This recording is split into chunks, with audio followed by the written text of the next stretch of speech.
woke up feeling bruised again. I can't find where the blues on my skin. Your eyes, they're a wide open pain of disdain for all of the colors I paint on gray. Your words I hear loud and clear, mine unheard. You won't leave me to silence if I walk away first.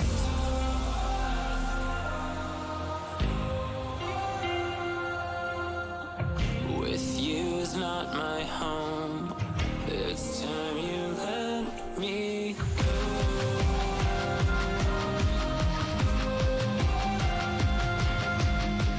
With you is not my home. It's time you let me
With you is not my home.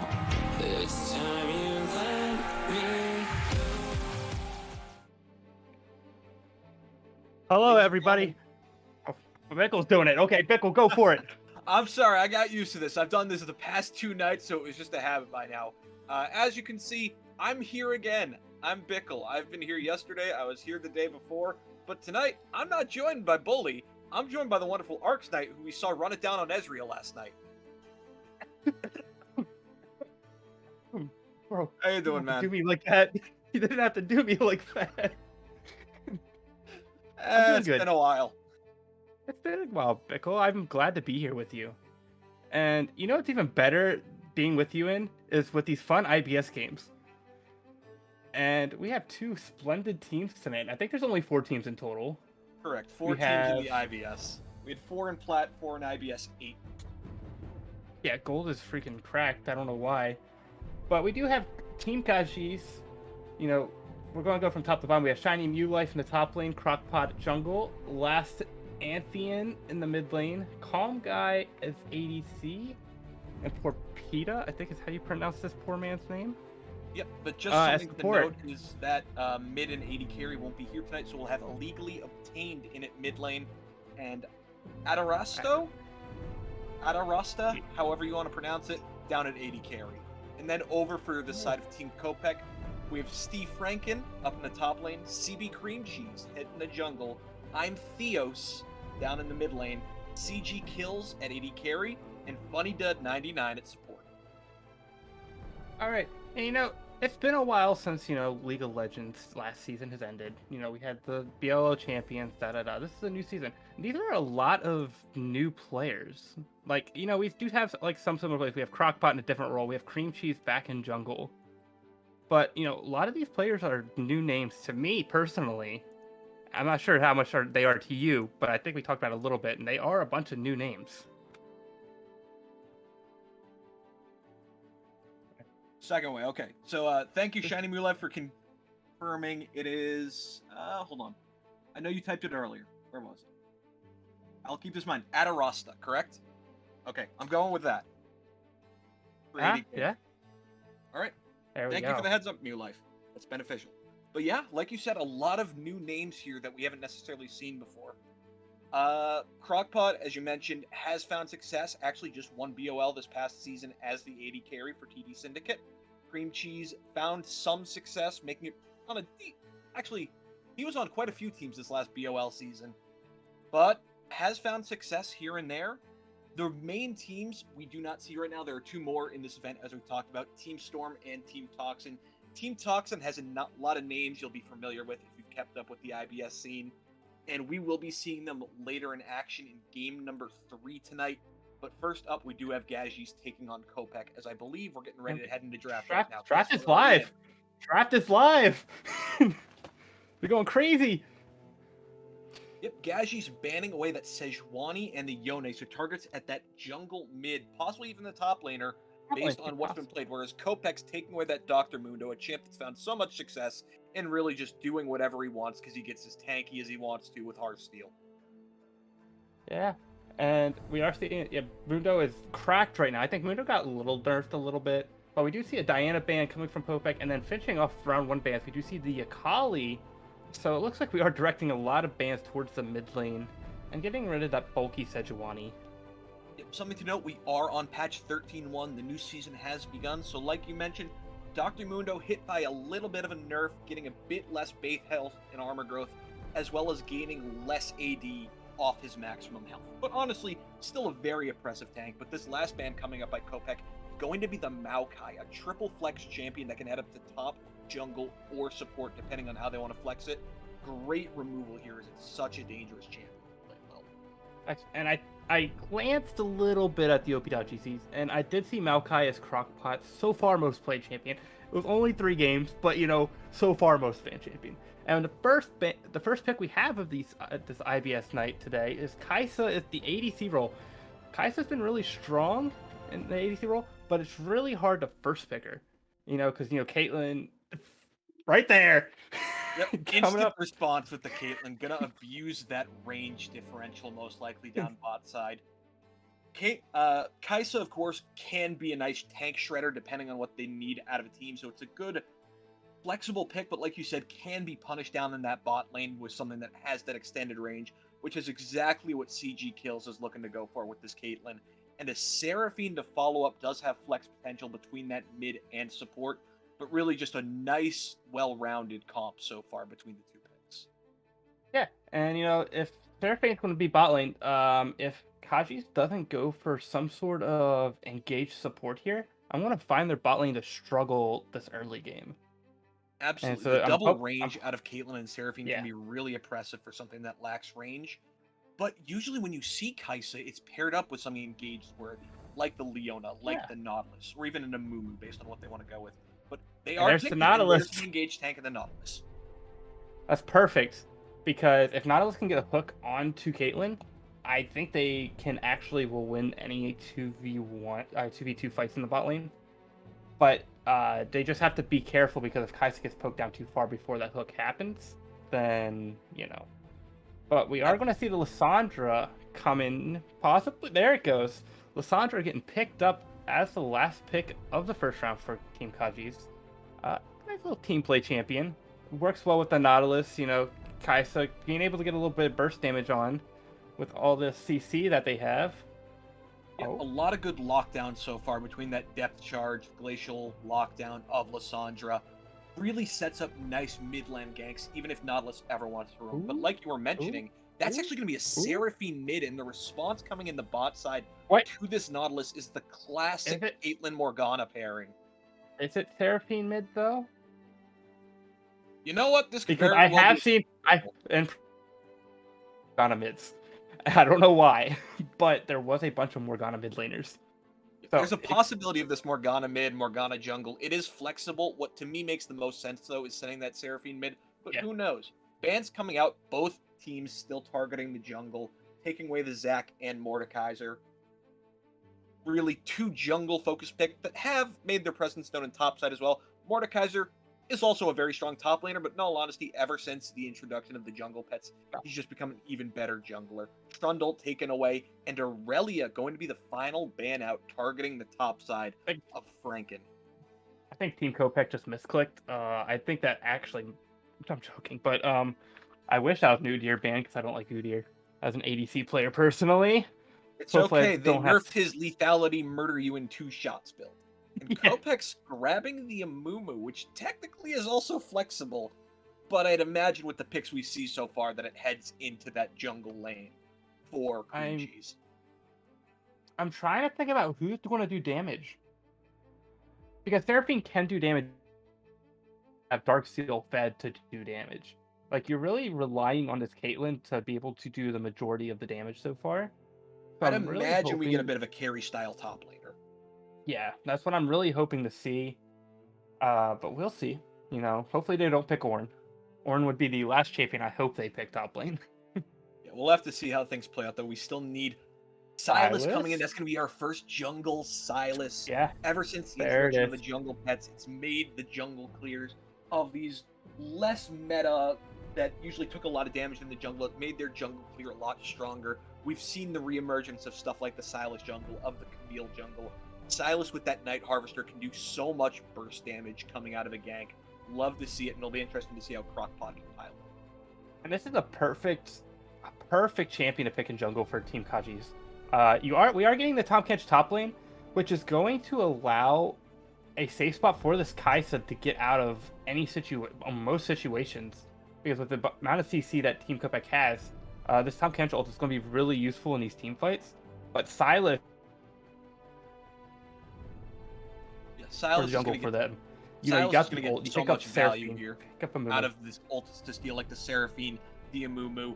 Renekton going to be the final lock-in, going with a bit of a dueling style up topside, looking to press his advantage early into something that Shiny New Life picked with that Tahm Kench. I'm personally not a fan. I'm not a fan either. And I only say this because what's their AP damage? You're relying on the Seraphine and Morgana and a Mumu to be able to like do damage, but they're not going to do a bunch of damage unless they're like mega fed full Dark Seal stack all the way forward. And you know, you're really putting a lot of pressure on this Renekton and Caitlyn to be able to burst these champions down. But I feel like anything could have been better. But you know, it's IBS. This Renekton could go 15-0. It's all about how a player is going to execute with their champion. But I agree with you looking at it. With this Caitlyn and Renekton, it feels like Kopech's squad really needs to get an early snowball going. You pick Caitlyn Morgana for a dominant lane phase where you push in and take that tower. You pick Renekton for a dominant lane phase where you can shove in. And they're going to need to make good usage of these early lane pryos to kind of get the snowball rolling, or else a bit of that scaling that's going to come from Gaji's is going to come online. Kai'Sa's going to become this later game threat that can shred through the really minuscule frontline that's going to be just really an Amumu and a Renekton.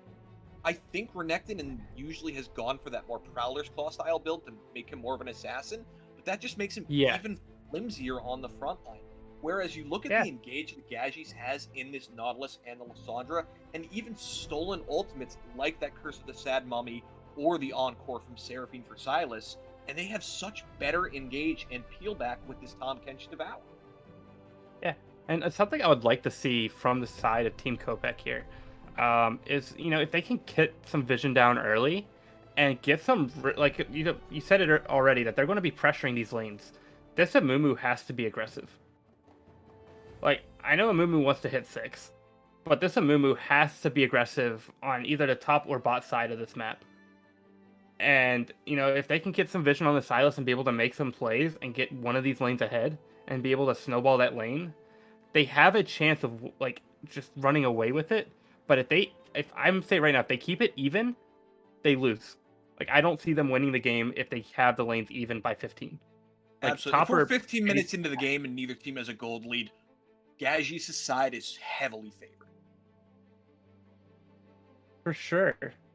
So with that, I really think my eyes, you mentioned being on Amumu, my eyes are on Crockpot here on the Silas to see if he can really match what Amumu's going to be going for. If Cream Cheese is going to go for a play, is Crockpot going to be able to read it and match it to try and keep these lanes even, or even be able to snowball his own leads? You know that a Caitlyn Morgana is going to be pushing bot side. You know that Renekton's going to be threatening top side. And I have a feeling that Crockbot will be bot side quite often this game. Oh, absolutely. You're not going to want to gank Tom Kench over and over again. Like, if Tom Kench will be fine solo laning, your damage dealer in this game is Kaisa and or Lissandra. And if you can get one of them far ahead, they're gonna blow up everybody. And so we're gonna see the Sylas on the bot side of the map, hopefully. But I could be wrong. It could be Tom Kench going 10-0, 1v9ing everybody. Tom Kench things. That's very possible, especially with the new tank items being so strong. But I definitely agree with you being a bot side focus here. The one thing also to note is level 6s, when they come online, are very nice for the side of Gadgies, as if you have Crockpot coming mid, a Lissandra ulti into a stolen encore on the Seraphine just leads to a dead Seraphine right then and there in a For sure. And, I'm really excited to see how these team fights come out, because I really want to see if Renekton can do anything against this team, and I want to see how much of a combo all this CC is going to have. Like, that's what I'm just waiting for. It's like, I just want to see 5 seconds of nobody being able to do anything. Absolutely. So, looking at these comps overall, I think you and I have kind of come to a little bit of an agreement. I favor what Team Gadgies has here. I think Adarasta on this Kaisa may be the key to this late game, and I think Crockpot's going to be able to make things happen early game with this Sylas and keep them, if not even, ahead, to keep them close enough in this game that Kopech's not going to be able to get the snowball rolling that they're looking for. Sure, and I definitely agree with you. I think Team Gadgies is going to kill it. I agree with all your points. But before we send it off, do you have any last words, Bickle? Send off before we get ready for this game? Not too much. I think we've hit on our lanes. We've hit on the matchups overall. It'll be a fun game getting into game number 1 of the IBS Scouting Grounds. And I know we usually do dad jokes, but, we didn't prepare dad jokes. We don't have the squad back together. So I'm going to do Bean Boozled. So if Team Gadgies loses, I will be taking 2 of these jelly beans and frightening my life with them. Oh boy. So this will be a fun night. So we will see you guys later, and hopefully this game will be good. All right, we'll see you guys when we get back.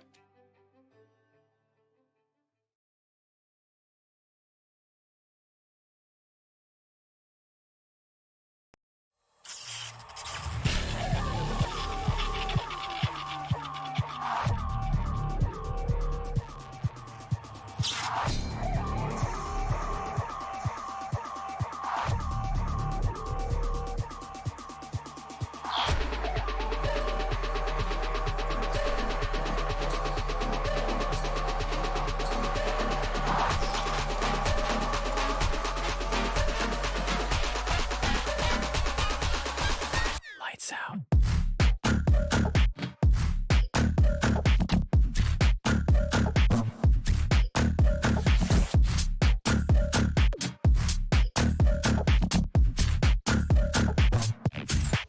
Lights out.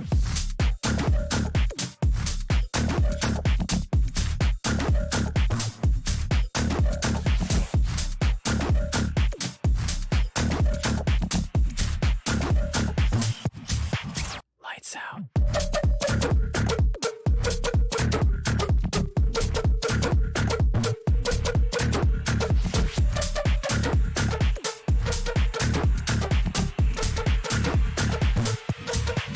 Lights out.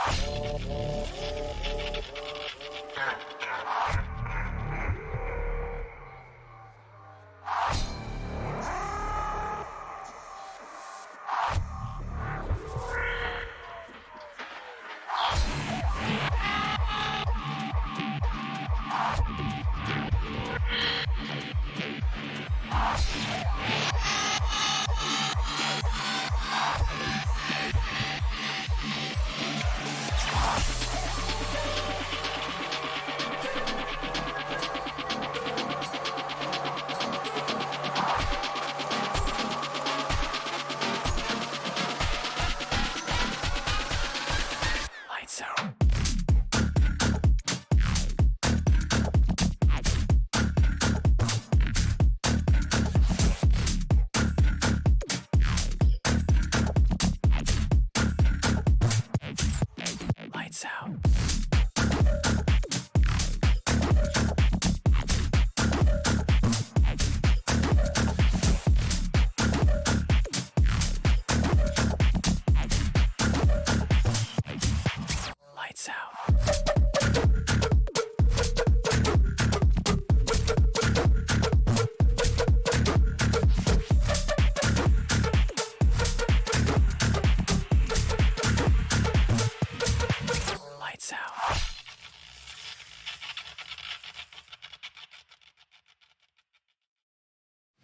Feel the thunder shake the open ground. Won't give in, I'm fighting for the crown. Heavy clouds are way above my head, like all of my regrets and things I never said. Now got a feeling, shiver in my bones.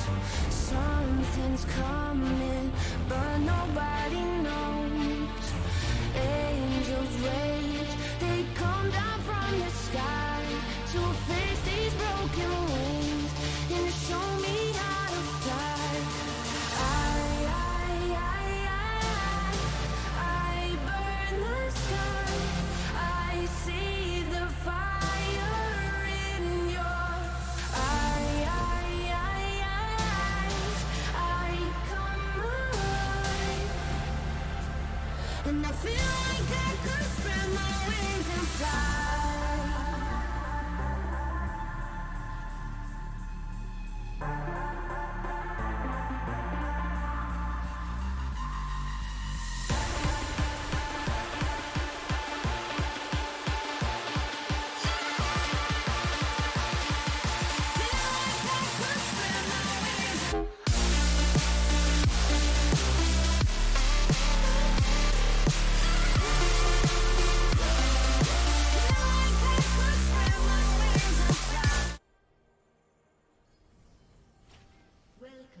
All right, welcome back, everybody. We are on to Summoner's Rift, where we're going to see just a simple 5-point between the two teams.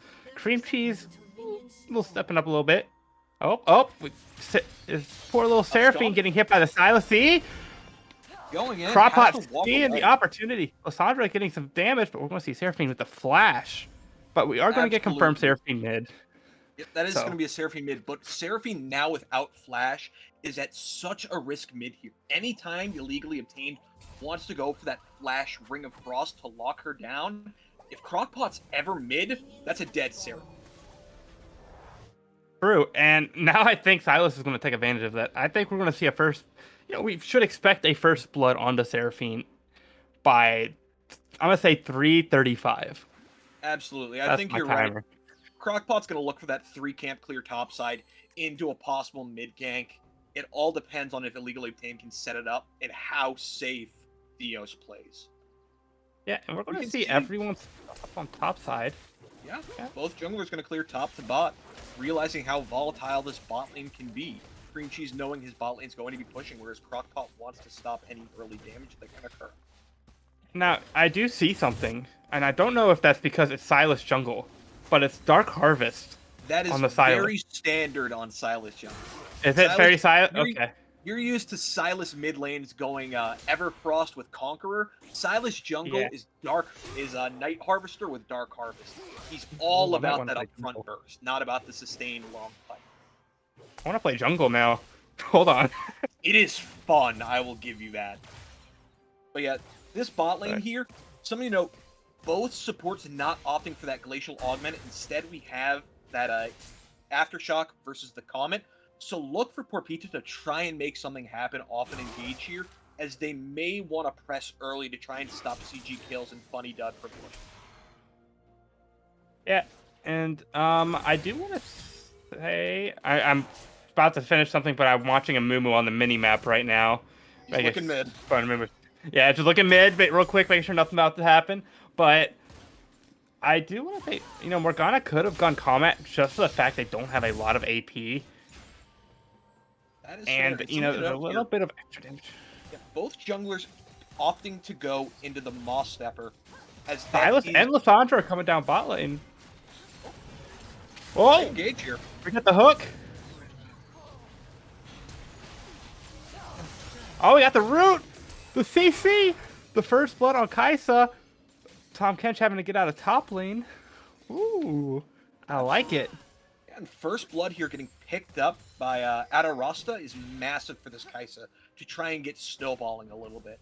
Early gold on her, especially in a lane that's supposed to be oppressive towards her, works out really well. And we were right about the fact that first blood would come around 3.5 minutes based on a Lysandra W. The only thing is it didn't happen mid lane, it happened bot. Bot. No. Theo's Flash still down. Kill's Flash now down for another couple minutes. So those are big exclamation points that Crockpot's going to be looking to capitalize. Yeah, and now that takes the oppressiveness out of this bot lane for, both CG kills and Funny Dude. Now let's get a hook in, and Caitlyn can't really get away. Absolutely. And with that, Caitlyn down a bit of CS. That's expected, dropping the kill, but does have that full wave coming in. Should be about even right now. Though I do think Theos has to be happy with the fact that Cheese looking mid. Yeah. Mumu just walking through mid saying, I don't care if you see me, I'm gonna go clear my jungle. Mumu really not giving us what we want. We want to see fighting. This is why we're casting IBS. We want blood, we don't get blood. But yeah. Come on, Mumu, give us what we Shiny want. New Life just doing his best to try and live through the lane and sustain through. Able to get some healing off those tongue lashes. Whereas Franken trying to shove the lane a bit, had a good chunk on Mew Life early, but now Mew Life is healed up off those pots, off the Doran shield, and is now crashing that wave and going to take it back.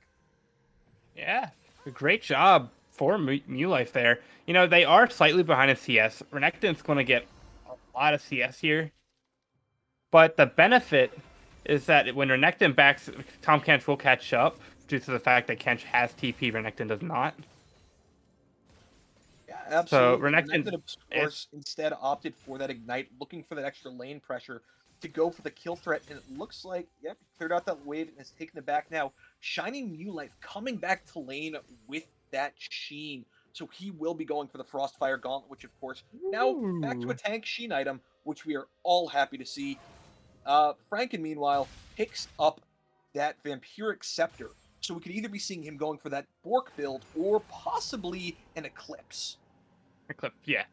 And I do want to say that Renekton pushed the lane but did not crash it. So Kench was able to come back in the lane with a wave and a half of minions waiting for him to take at his tower. Absolutely. That's going to be very nice for Tahm Kench, not losing as much as he should have necessarily, and has a nice lane state based on how things are going. The Sheen makes his trading even stronger. Yep. Both and we are seeing a Mumu taking their early backs. Yeah, a Mumu looking down bot side potentially. First Dragon is up in case they want to go for something, but it is pinged out. They have an idea he is there. Yeah. But we do want to say that both sixes are available for both mid and top lane as of a minute ago. So they are going to look for something. They do get something, and Amumu's going in, but Amumu misses the Q. And Seraphine's not going to go for anything to follow. Cream Cheese feeling a bit aggressive there. Goes for the flash bandage. Toss has the black shield in case if any hook comes out, but it goes wide and is not going to catch anything. So that is just a flash burned off of Cream Cheese. But with Crockpot now in the area, it doesn't sound like they're going to give up this dragon for free. No, and it does look like that Amumu is probably just going to give up the dragon. Took away Flash. He's not going to be able to really do much. No. Sixes are available topside, so look for Franken with this Ignite to look for pressure here. He is stepping up. Yeah. Healing a bit. Yeah, he's looking for it. But Kench is beating him down. He's going to get that stack up. He's going in! Oh, he went in? Okay. The ult coming in. But the Tahm Kench ult. Oh? Ignite making the difference! Oh! And Frank getting the solo bolo in the top lane onto Mew Life. Mew Life thought he could take the fight, and he almost had it off the damage of the Devour with the tongue lash. Not able to pick it up though, as Franken gets that healing from the Kull the Meek empowered from his Dominus, alongside the damage of the Ignite, just enough to take Mew Life down. He now has quite a large lead up topside, currently up 20 CS. Yes, a wave is crashing, but that's still a decent chunk, and Mew Life burns his TP, only comes back with an extra cloth armor. Whereas Renekton, Franken able to take this back, comes back with a pickaxe and a dagger. He is going for that Blade of the Rune King. Yeah, and I do want to say that someone in chat did say that Ravenous Hydra was also an option before he showed the pickaxe. So Yeah, I forgot that Ravenous Hydra also takes the Vampiric Scepter. Yep, Ravenous Hydra is such a strong item. It says something that it's still a strong item despite the fact that they've had to nerf it about 3 times already. Maybe you overbuffed it, Riot. Just maybe. But yeah, A little Crockpot bit. now has that level 6. Could be looking for ganks a bit Oh. more. But we are. Renekton's going to go for the stun here. And then Cream Cheese gets the Q, hits the Q before he's able to fly away. I don't know, would you really call it swimming or like digging? But Frank's going to get a free kill. And Frank is where they're focusing this energy now. With Cream Cheese coming up top, he's looking to grow that lead. They have a lot going on, but now they're fighting topside again. 2v2. Oh my gosh, the damage by Silas stealing the Seraphine R. And the other Encore! Wait, they can win this. If Mumu goes back in, I think they can win that. It looks before like the healing anyways. Take it, though. Peel back, let the plant be popped, and they take the little HP blobs to get themselves back up a little bit. Great shot by Crockpot. Yeah. Crockpot played that very well with the stolen Theos ultimate of the Encore. Was able to lock down alongside that frozen tomb out of illegally obtained to kind of get the extra CC chain going, and able to lock down and take down Franken for that fight, be able to turn it around in their advantage after New Life had fallen pretty early. Yes. And we also did see the Rift be taken by Team Gajis, by Crockpot. So we are possibly going to see maybe a Rift play here in the next couple minutes. Now we have Kench coming to the bot lane. But he is spotted on a ward is the big thing. What are you doing down here, Kench? He's backing. True. But they sent Renekton mid and Seraphine top. Yeah, it looks like they're swapping up the lanes a little bit. Renekton rotating down, or Seraphine's just catching this wave top. So, which isn't a bad idea, because now you have this Renekton pushing the top mid lane in. Good Q there by the Morgana. Getting a little bit of damage. But we are going to see Renekton come mid lane, which is going to add a lot of pressure here. It's going to allow Seraphine to just farm against Kench. And then be able to just TP whenever a team fight's about to happen. Right. But Marks, like, I have a question for you. Have we seen Yeah. Porpita roam this game? No. Then why do they have mobility boots? Why do they have as a mobility support boots? player, this slightly annoys me, but that's just me being me. Mobility boots Yeah, no, usually is you're when you want to roam correct. heavily. Instead, could have gone for some like Swifties if you wanted the extra move speed against the slows. But there may be some action happening down your bot side as we do see Cream Cheese in the area. Outside Who's of also coming down. Crockpot is on his way to match it. Yeah, and you know, outside of that one gank topside that actually worked out, all the attention has been here in this bot lane, like we both basically predicted. Basically, yeah, this bot lane has been full of action, and with the fact that Adarasta is now ahead still on CS in what a lane should be going difficult. But hold on, Crockpot's looking for something here. Crockpot's looking. Does Crockpot want to go for... He went for the Morgana R. Activated. Now, Kalen's going to go down here to Crockpot. Okay. Crockpot, though, not done. He's just able to walk away. And Crockpot... And Theos is just beating up you in the top side. Yeah. Crockpot made good use of that Soul Shackle there. Forced a flash away. Knew he could cut Funny Dud and CG kills off from each other. They focused down the 80 carry. In my opinion, the right call. Which worked out really well for them. Is they're able to take out the bigger threat in the lane. Drop this Herald. Crash it. And get some plate money onto Adarasta there. I'm crying for the fact they dropped Rift and then both walked to the tower as it charged. Yep. And didn't leave Kaisa to get the gold. Meanwhile, though, they are going to focus on this dragon here, but they have waited long enough that Kills has respawned, and they are all now in the area. And that's but we are going to have a 4v4. Oh, a huge curse of the sad mummy. Oh. But, okay, Frank's going to kill Crockpot. Cream Cheese is going to kill Porpita. Cream Cheese is going to get a double kill by killing Legally Tamed. Cream Cheese saying, I'm going to take this game into my hands. Comes in with a huge flash play, hitting every member for the side of Team Kajis. And they were able to just capitalize and get the sad dragon. mummy there. It was massive out of Cream Cheese with the flash in, had the Black Shield to block any CC coming in. Something else to note, that was a 5v4 as Shiny New Life was topside, whereas I'm Theos had TP down there for the fight. But really, it was over before Theos got there because that was a massive Curse of the Sad Mummy, and the rest of the team was able to just clean up.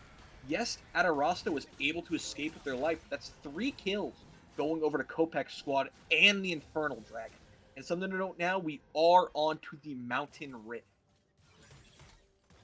True. So, if the side of Team Kachis does get Mountain Soul here, Kench, Nautilus are just going to be like tanky boys. I don't really want to deal with a Mountain Soul of Tom Kench. Oh, no. But, Mountain Soul Tom Kench can be a problem. Getting those extra armor and MR stacks from the dragons themselves on its own is annoying. So he's going to be really difficult to use. But Crockpot's going to look for Theos here, but the nice flash. However, Crockpot is going to steal the Encore again from Seraphine, so we are going to expect Silas to try to make another play here. But it looks like bot tower is going to go, or it should go. Yes, exactly as expected. The bot tower falling bot lane with a Caitlyn. The only difference is it's the Caitlyn's tower that's falling. Oh, but it doesn't. I don't think Nautilus autoed the tower.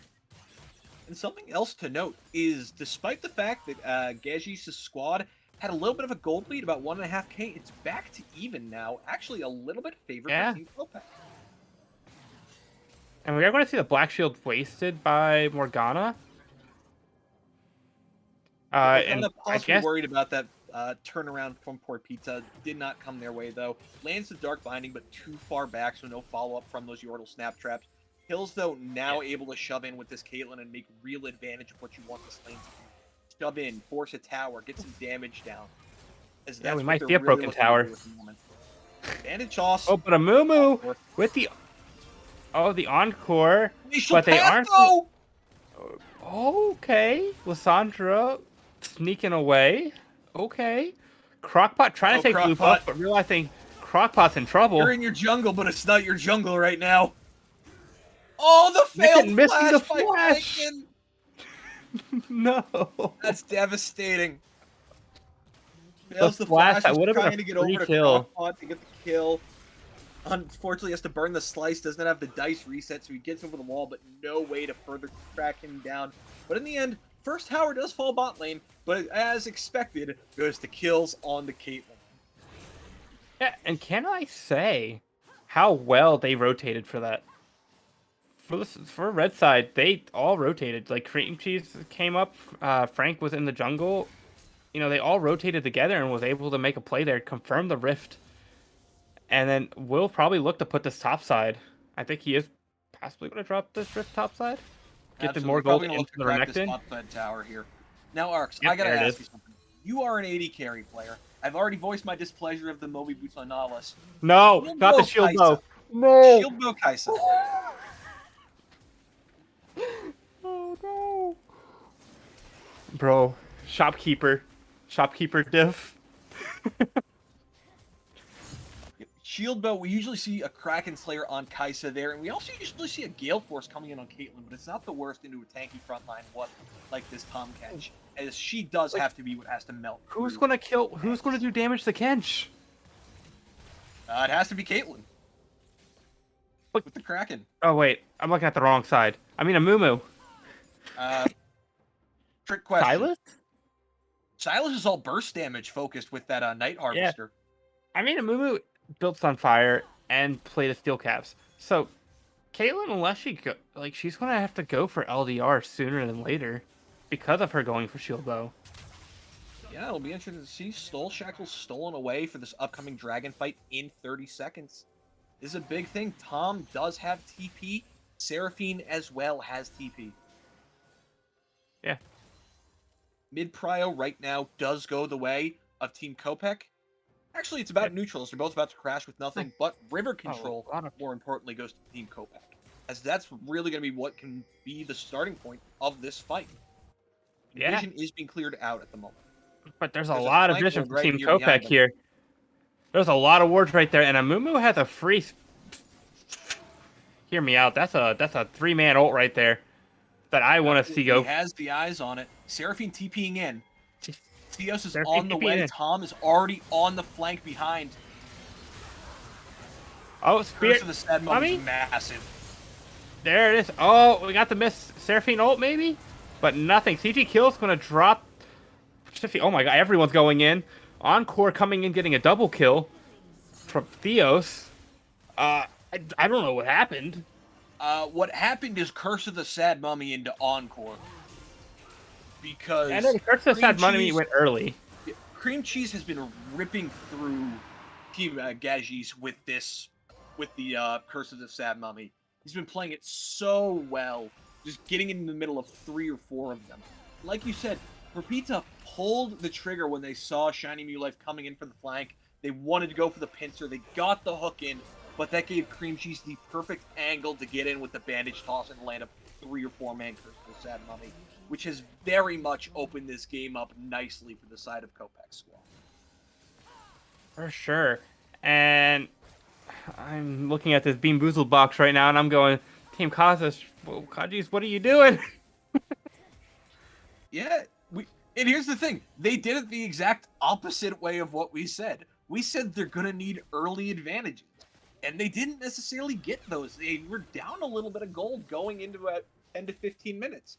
But Team Kopek's fought back and been doing a pretty good job of putting this damage out and playing the team fights really well. What's mattered. They're playing around their strongest ultimate in that Curse of the Sad Mummy very well. What I think really needs to happen for King Gejis to turn something around, I'm looking for Crockpot to try and get the steal off on that Curse of the Sad Mummy, as if he can pop that into 3 of them with all the AP he has built, he's going to set his team up very nicely. Yeah, and something I have noticed is Crockpot has not taken the Curse of the Sad Mummy yet. Curse of the Poor Mummy. We've only seen Seraphine's ult be taken, and I want to say Morgana's.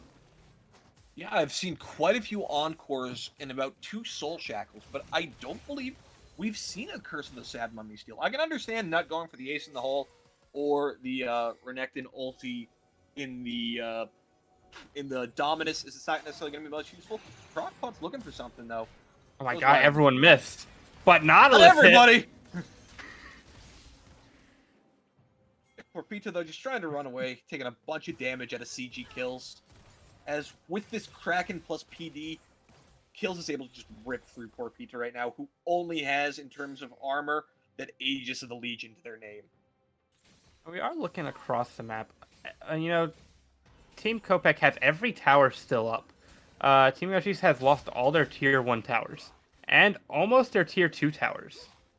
In the top side anyways, not the bot or mid yet. Absolutely. But, Something to note. Baron on the map, Dragon up in 2.5 minutes. Crockpot caught by a Dark Binding. Yeah.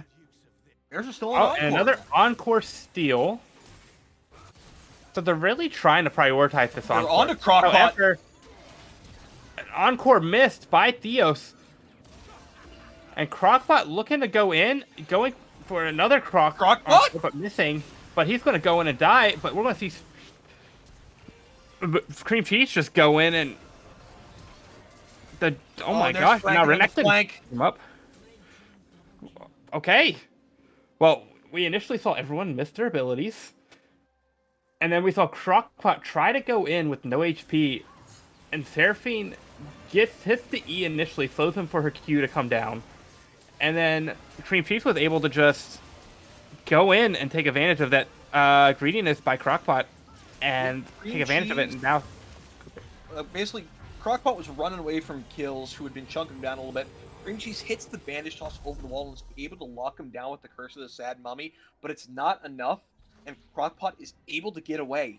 And the Encore out of I'm Theos does not hit. There's nothing coming out of it. But Crockpot goes for his own Encore, comes up short, and then decides to engage to try and get a bit of healing off the Kingslayer, but is not able to land the abduct onto anybody, so he just gets chunked out, which sets up the team fight to go the way of Team Kopek, especially as Franken is on a great flank and just able to take out Adarasta pretty easily. Yeah, and we're gonna see Team Kopech here put a lot of pressure down because they do have an 8K gold lead, and phew, And a I did not Baron. expect this. Yeah, phew. And once again, it all comes down to team fighting. They're playing better around their ultimates. They're just playing Yeah. it really well. I see And what I'm hoping. Crockpot was trying to go for to get a big multi-man charm off it, to get the healing out of the Kingslayer and keep himself going, maybe get some Night Harvester procs, but it just did not work out his way. And meanwhile, with this, we see the 1-3-1 coming Oh. in. Crockpot Crockpot coming up. I bet to say cream cheese, not crockpot. But Well, Crockpot's here now. hopefully we will see Crockpot take. Oh, there it is. Curse of the Sad Mummy.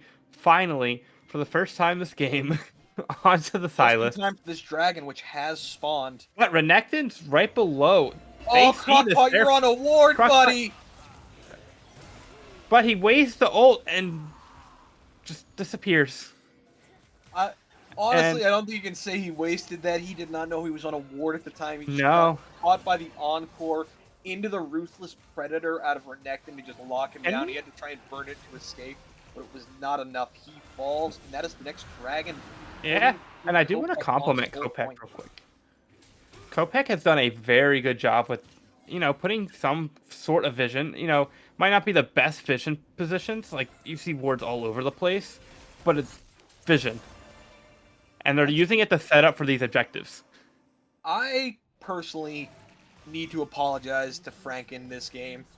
I said I wasn't a fan of the Renekton. He's making me eat my words. He's played it really damn well. Yeah, and I do want to say that Cream Cheese is doing a fantastic job. Cream Cheese is my MVP right now. If they were to win this game, Oh, at this 100%. exact moment, Cream Cheese is my MVP. But it looks like New Life is not saying the end of it. Crockpot does not hit with the Oh, charm.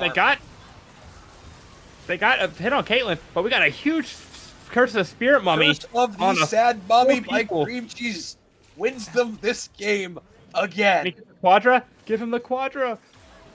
No. So Curse Cream of the Cheese just Sad won the game with another Mummy. Curse of the Sad Mummy. Oh my gosh. And that is the type of a Mumu play you love to see, when you can get your teammates to Oh, follow up I'm- on a game-changing ultimate. That's exactly what you want.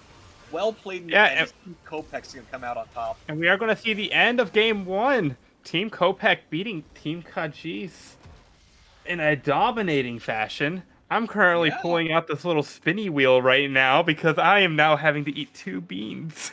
Have fun with that, Arcs. But yeah, overall, things turned out really well for the side of Team Kopech.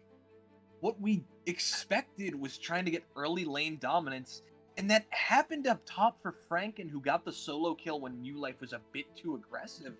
But across the map, it wasn't looking too good until all of a sudden, Cream Cheese came online and landed some absolutely amazing Curse of the Sad Mummies.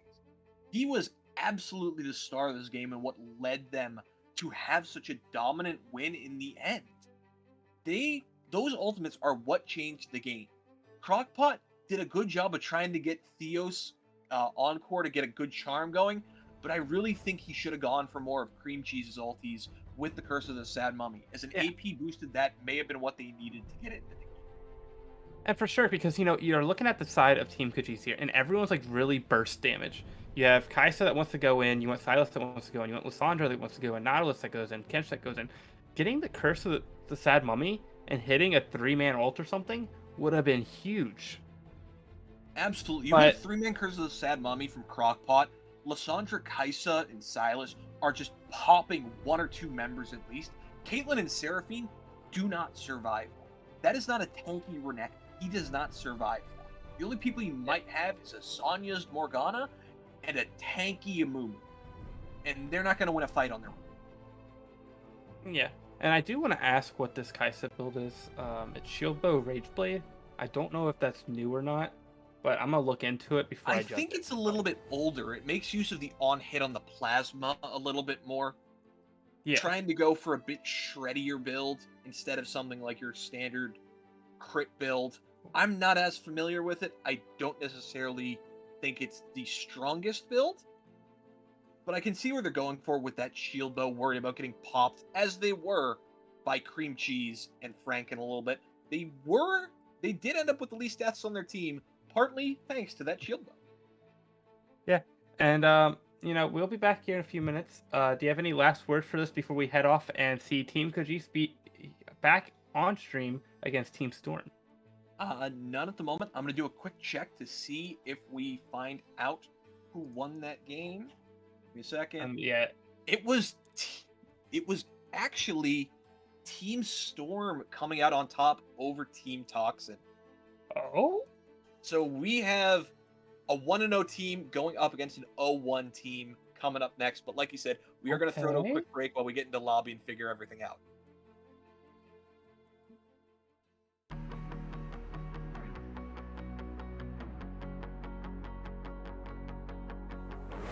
I know I'm not the easiest to love. I thought I would at least be worth a shot. Instead you gave up on me 2 months in. 'Cause my flies were too hard to deal with. Did you even love me in the first place? In the first place? If you did, we wouldn't be in this place. In this place, I wouldn't be here trying to say I'm sorry for parts of me. Did you even love me in the first place? In the first place?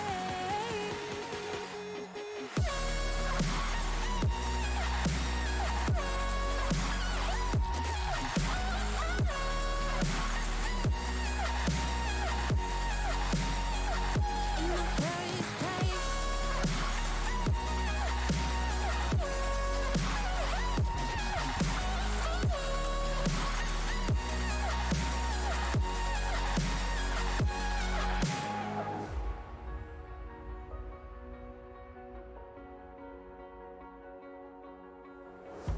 I know I jump into things too fast.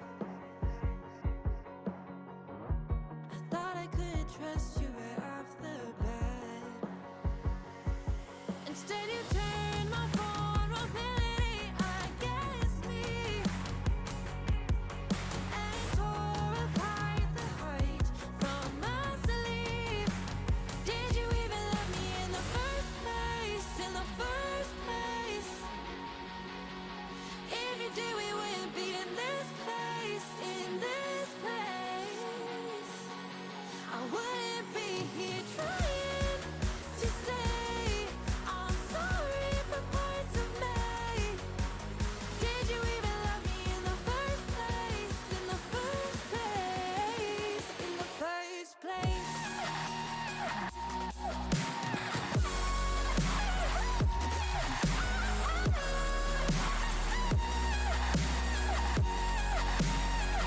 In the first place?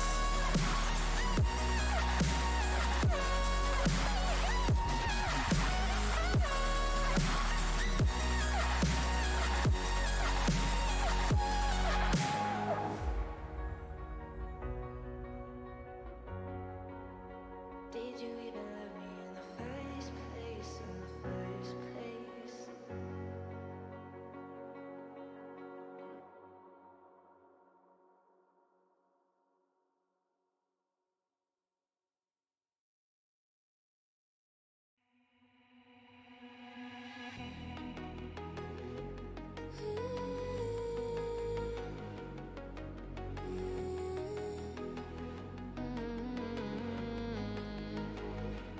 I was in the firing line, living in my head.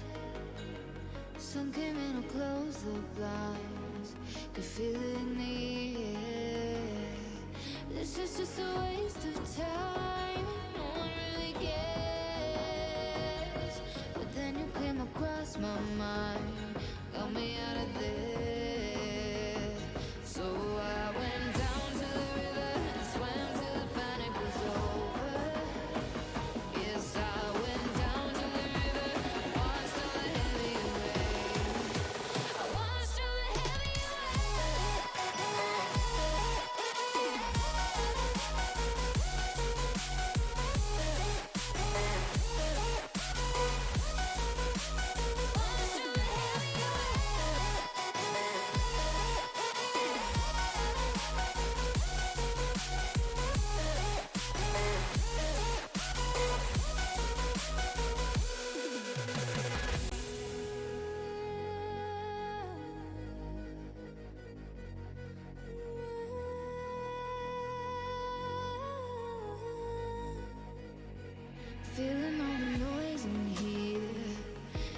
come and ache.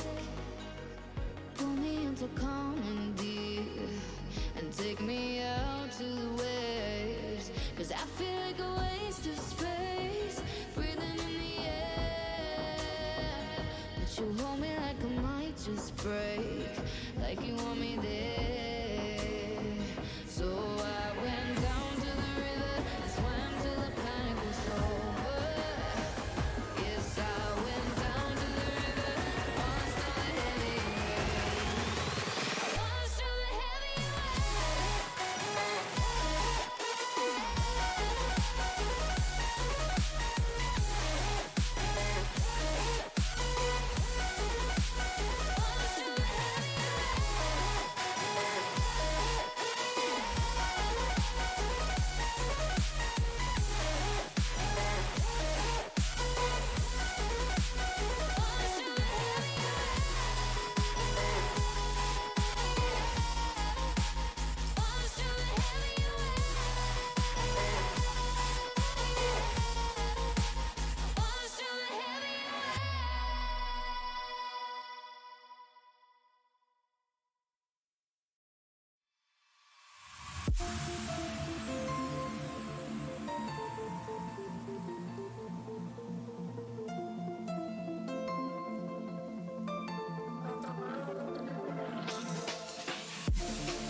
And we're back, everybody, for the second game of tonight's 3 best-of-1 Scouting Grounds.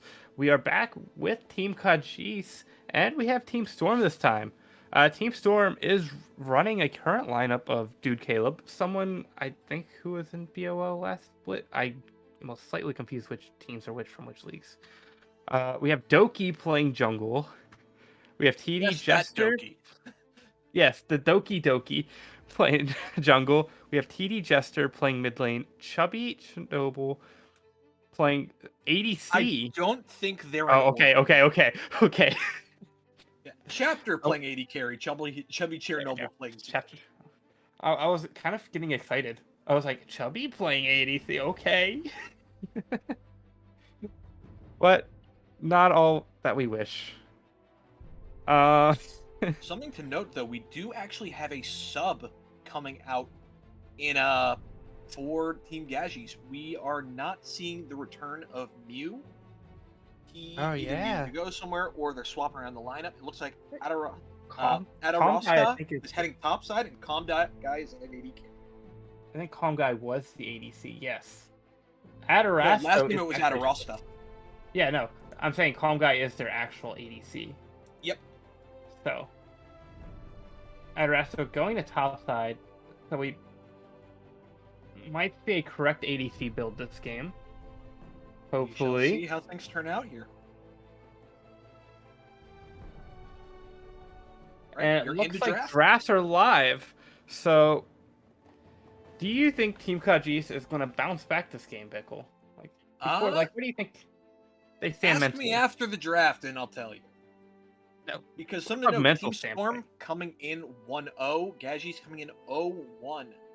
Big question will be how the bans play out. Of course, Storm Squad was able to take down Toxin Squad, who we will be seeing next game against Team Gajis. So we're on Gajis all day today, but right now we see Storm taking them on. First ban coming in is not banned. Not nobody. No ban. Okay.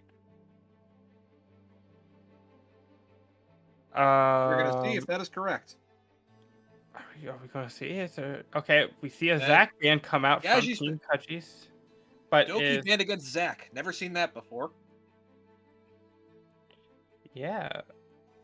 But Team Storm Looks like is, Storm Squad might be having some issues.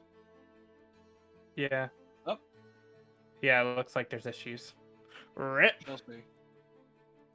We may need to restart draft, but if we do, we will let you know. As at the moment, there is still nothing banned for this two. And And it looks like a redraft. probably restarting draft. So while they get that done, so Arcs, how are your bean boozled? My Bean Boozles were 50-50. So first one I got was Peach or oh no, Esub lost bands.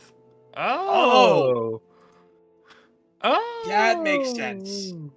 I didn't know Esub's lost bands in this. Neither did I. That is good to know. So with We Doki lost in there, bands. all right then. I didn't That know makes you a lot lost more bands for sense. Esubs. Yeah. So thank you now, Doki, for letting us know that. So Storm will not be having their bans here. Gajis, meanwhile, banning away the Diana, another target down to Doki.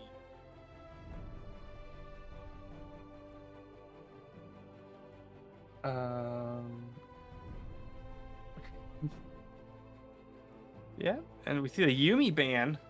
First Yumi ban of 2023. Good Right riddance. here. Good riddance. I don't know if Plat had any Yumi bans, but I It don't did think they not. did. I don't believe they had any Yumi bans, from what I remember. But then there's the First Yumi Yasuo ban. banned away from Jester there. So taking away a solid mid lane AD carry that opens up some AP junglers, depending on what they want to do. Storm Squad now up with first pick. It'll be interesting to see where they decide to go. Last game it was a Kaisa that didn't work too well for Gajis. Let's see what we have here from Storm. Yeah, but we do have Calm Guy here playing. And it's Caitlyn.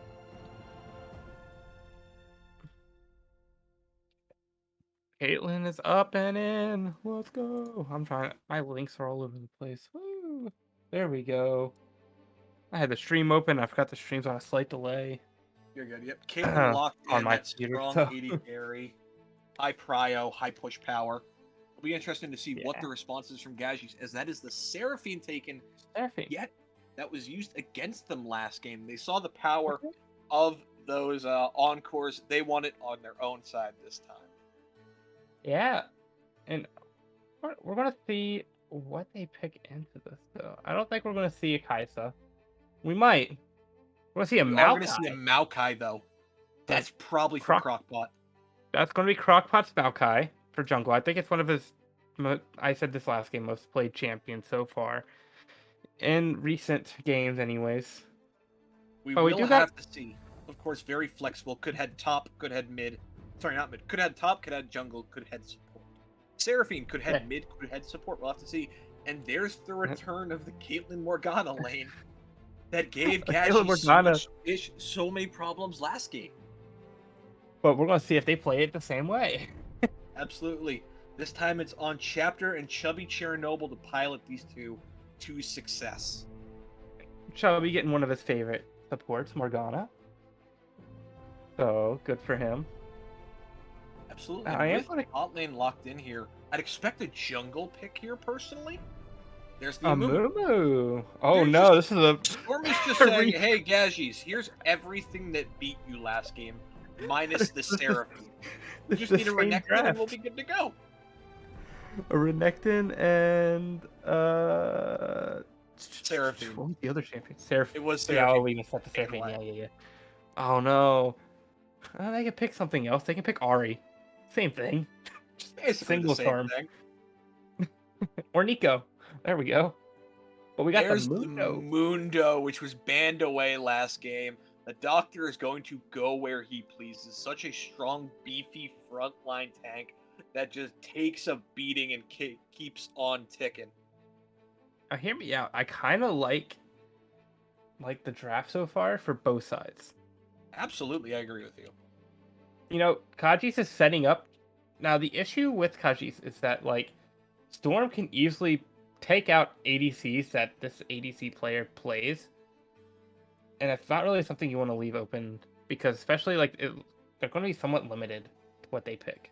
Absolutely. Of, like- Cassante banned away. We will not be seeing the Cassante. newest champion hitting the rift today. We have not actually seen him this entire week on stream so far, which kind of surprises and saddens me a little bit. I was hoping to get some Cassante gameplay now. He was played in gold yesterday, though. There was a He was not Cassante played game. on stream. No, he was played off stream. But Boo. boo. There's the Varus ban. So like you said, targeting Varus away ban. that 80 carry pool, unless we see something like that Seraphine AP carry, which is possible. I saw a little reemergence of that Seraphine Senna yesterday. I was That surprised is to see it. such an oppressive lane. It's not even funny. And the Kaisa getting taken. Okay. Trying to just Okay, they're get rid gonna of ban comfort, Kaisa. it looks like. Despite the fact that it is a different AD carry, that doesn't matter. They're just trying to get rid of a comfortable AD carry that a lot of people are used to. One that can be one of these stronger mid-game carries, and it's going to be the Mist Yes! Fortune Lock. Yes! I Somebody's wish I happy. got to play that yesterday. Dude, I got it banned for me every game. I wonder why, Arcs. I wonder why.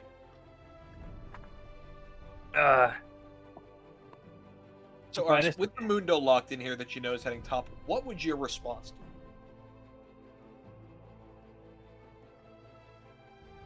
Any tank shredder. Jax. Olaf. How about Olaf? Olaf, yes. Speaking of Jax, Cassante- Jax does have his mini rework online, so we could see Yeah. that new Jax coming out. Jax was an option that like popped in my head. Olaf would have been second. Possibly Set. And then maybe GP. Or Alawi. Alawi also does big things. We still need a Oh, mid laner. there's Ari. There- There's You Ari. called it, Arcs. You called it. Very much called it. Last pick coming in here for the Gagis. They need either a mid laner or a jungler or a support. Depending on where they want to stick some things, we'll have to wait and see. But I personally expect Illegally Obtained to have the final pick here for the mid lane. Yeah. They're about to lock in their final pick. It's going to be the Veigar. Veigar heading mid lane for Veigar, Illegally Veigar. Obtained. Same thing. I want to know what the official pronunciation for that champion is. Veigar, something. I- Or other. something. Doesn't matter too much. And look at the. Ooh, his draft's interesting. Like you have Olaf, It is which does interesting. well. I think and both Mundo. teams have some nice win cons.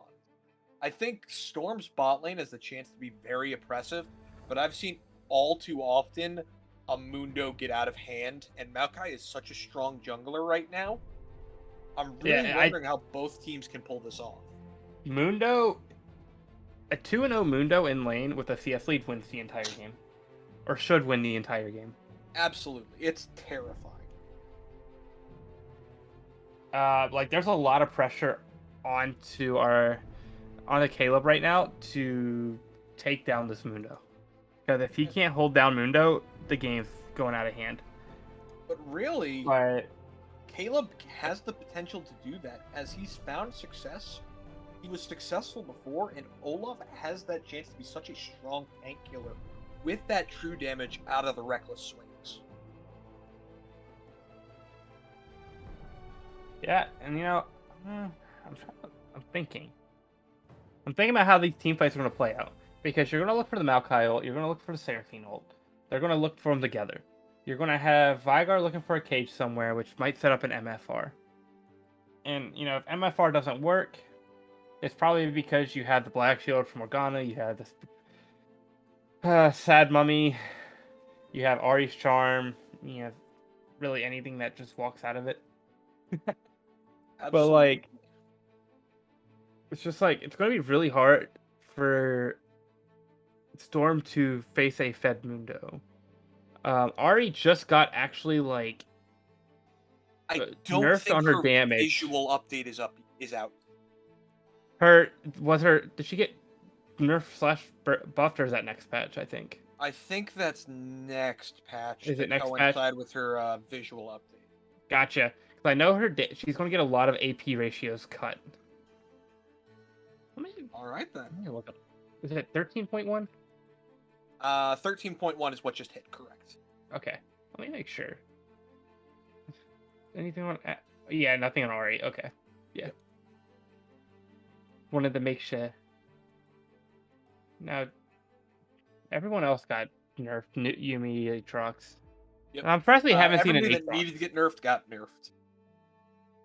And I think because of that, we just They could just. Oh, wait a second. We may have been completely wrong. This may be a Maokai top with we haven't a seen Mundo Aatrox, but jungle. now it could be the biggest reason why. It- Wait, Mundo Jungle? It could be swapped around still. I have seen Mundo jungle, and like we mentioned last game with the Silas jungle, it is healthier now due to having that extra pet to help you clear. So it does Yeah, and have potential, and Mundo still stacks up and still becomes a menace. I actually played against Mundo Jungle last night. All right. It is not fun. I personally still prefer the Maokai jungle because I think Maokai jungle is just so oppressive in terms of ganks. Yeah, he provides a lot more pressure, I believe. And I think they might have flexed it and then personally wanted to swap off here because Mundo... I think they might realize Mundo might be a win con. Yep. And they can probably keep Him Maokai against like... Olaf can possibly be rough. Yeah. So, and then Maokai's just going to do the same thing. He's going to ult, he's going to lock somebody down, and that's about it. So, putting the Maokai up top to just delay Olaf from pushing in would probably be better off here, and I can understand that. Definitely. It's just kind of a way, because Maokai's always going to have solid engage off of the Nature's Grasp, off of the Twisted Advances. It'll work out good for them. And the Encore from Seraphine's always going to be able to bring that follow-up. So having that Mundo able to freely scale in the jungle brings a lot of potential. I think both comps can work out very well and both have conditions to play. Yeah. To. So, Arx, who are you And going with? Bean Boozled is Based on the off- line. Bean Boozled is on the line, and I was 50-50. I ended with a Tutti Frutti, so it definitely fixed my mouth with the barf one I had prior to that. But I think I want to say Team Storm is going to win this one. All right. That's what I I'm want. going to be contrarian. I'm going to go for Team Gaji's here. I think it could go either way. And just because of that, I want to be a little bit different. Yeah. Like, I feel like both teams can Both win this, comps but based have on their how pros Team and Kaji's cons. based on how Team Kaji's played around Amumu last game, it makes me kind of feel like, if Team Storm plays anything like Cream Cheese did, Jester saying dedicating this game to Arx, he was the one that made me learn Ari. Facts. I did coach Jester. I told him that he needed something that wasn't melee championed, and Ari was a good roaming champion. Very much so. Good coach, Arx. Good coach. But I know that we all know the real well, actually, I'm surprised you didn't go for Team Gaji's. They have your favorite champion. Dude, I think bot lane wins. Like, I think MF is supposed to lose lane in the Caitlyn. MF actually has a freaking under 50% win rate right now. Really? In general. Yeah, her win rate, like, all my best champions are under 50% win rates. So, Got it. rough. That sounds rough. But, we'll be back here in a couple minutes. Do you have anything else to say, Bickle? Nothing that comes to mind. I'm interested to see how Mundo in the jungle will work out. I can understand their pivot from it. But like you said, Yeah. I think this game has a lot of flexibility, and it'll be interesting to see how things work out. My eyes are really going to be on Dude Caleb to see if he can make a solo kill happen topside and get the Olaf snowballing. And also to see how Right. Chapter and Chubby are going to be able to play with this Kate Morgana, and if they're going to be able to abuse the bot side like the duo was last game. Yeah, I agree with you. I think topside is the lane to watch this game. So, with that being said, though, we'll be back in a couple minutes, and we'll be back on Summoner's Rift. See you then.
All right, guys, welcome back to game 2. And it looks like we're having opposite invades. We're gonna have. If anybody was doing a 5-point, we've had action, but both teams are going for a 5-stack invade onto the enemy buff, just on opposite sides of the map, taking the exact same mirrored path. That's Yeah. that's something, to be honest. Oh, That is oh, quite something. I do want to say, They even dropped almost identical wards. Team Kajis, did win the invade fight. Just want to point that out. They How's got the that? ward down first and got themselves back. Ah, I see. See, and now, you know, how Actually, Toki 2 wards IBS. dropped by Team Storm there. I don't Trying know to get why they extra dropped vision 2 control. wards, but to chat real quick, Doki is an E sub. Though I'm a little sad that Doki's not running TP Flash. Well, That's like that the doesn't work. iconic Doki build. TP Smite. It doesn't work that way anymore. It used to be a big thing when But TP that's like was Do- not leashed for a while. That was always Yeah, that's like Doki's thing. Doki's, Then it became like, Flash. Then it became Smite Ignite for a bit. Doki has Yeah. always had some crazy methods. And we're going to see both sides start off on the bot side. So we're going to look around the top side here at 315. Seraphine getting a little aggressive there. MF getting a nice little bounce off onto the Morgana. But based off what we're seeing, it looks like Amuma's going for a full clear, and so is Mundo. Mundo, it's not confirmed yet until he gets to golems or not. But Mumu is 100% going for the full clear. So the question is like, what's going to happen at 315? Because Amumu, you would expect not to want to fight a Mundo at level 3. But who knows? Yeah. Well, you have Olaf. Finding lands bot side. Trap put. They're going for it, but Comguy's just autoing. But Chapter, for some, like, he spent way too much time. Flash follow. With the first Oh my god, is he one. gonna live? Calm Guy lives in the end of that. Calm and the Guy. 2 for nothing going bot side. What Wow. was Caitlyn doing? Caitlyn stepped up aggressively there. Chubby had landed the Dark Binding. We're just having an auto fight up top side. Both these top laners are smacking each other. But yeah, the binding landed from Chubby, so Chapter stepped up to drop the trap and then just stayed too much autoing. He was eating spells out of Poor Pizza and autos from Calm Guy, plus a bit of the minion wave. He was just a bit too aggressive. Tried to walk it out, then flashed away, but Calm Guy had the flash follow and could just auto him down for the kill. Yeah. The biggest issue with that, though, is like, he got the Dark Binding, but the traps were placed down way too late, and it just... Crockpot's looking at Doki here. Popping the Heart Zapper to just run him down and landing the Infected Bone Saws. Is he just gonna solo kill Doki? Solo kill Doki, please! He solo kills Doki! Crockpot with the solo Illegally in kill. pain makes the rotation to help him get away. The charm goes wide. The charm misses. Oh no! Is Jester gonna have to flash? Run. Yeah! That is a flash burn by Jester, the Ignite con by Doki. But Olaf is going to get chased down too. What is going on? They're coming down one-on-one. Absolutely, and a matchup that was very rough for the side of Gazius into this Kate Morgana last game has completely gone their way to start the game. And look who's mid, it's Crockpot with this Mundo just running at people. What can you do? The Mundo's gonna kill, the game's almost over.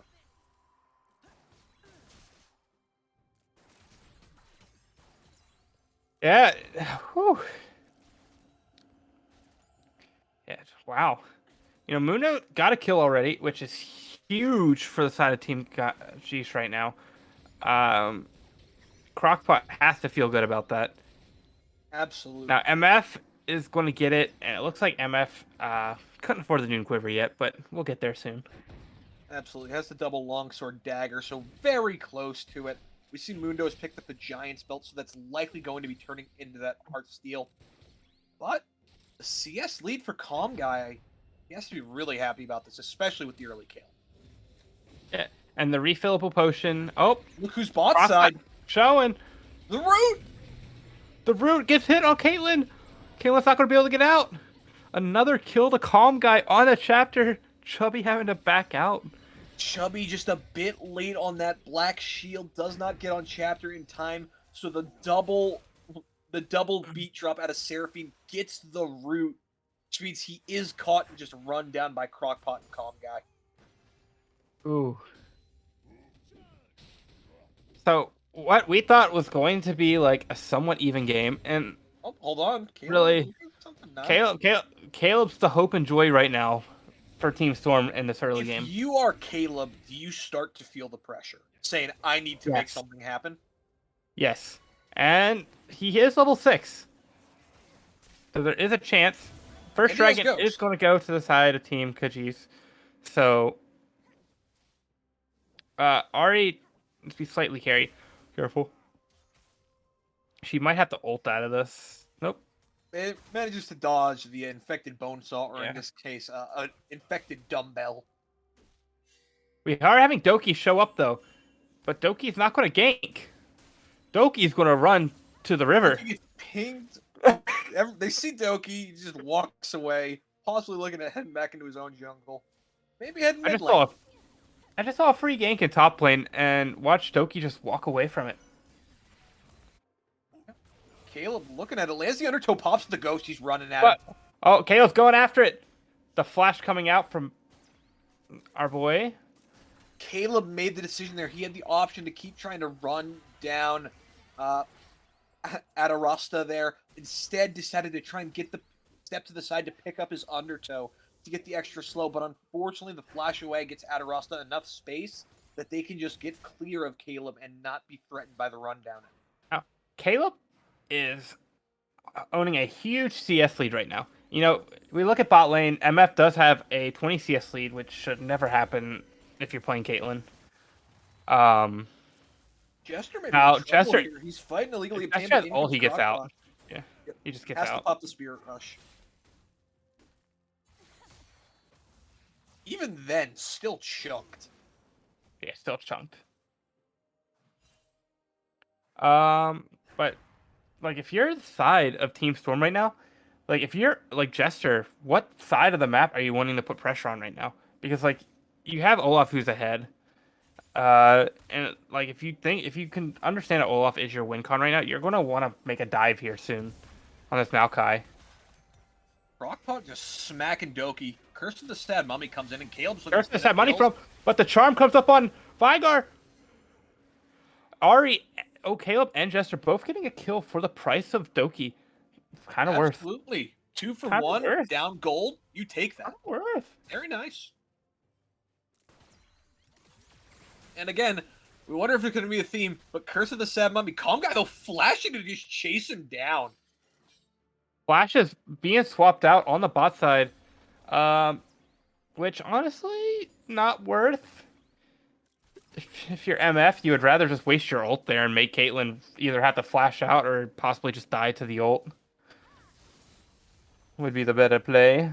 But we are going to see Jester get some gold here from the tower Jester and caught in the cage. overstay. Doesn't end up getting caught in the event horizon in the end. He's just trying to run him down and auto it. Oh my gosh, some damage. Vagar does a lot of damage. No, that's my Ari. Oh yeah, Ari does a lot of damage too. For now, up until next patch. I think like all our AP ratios are going down like 5%. We shall see.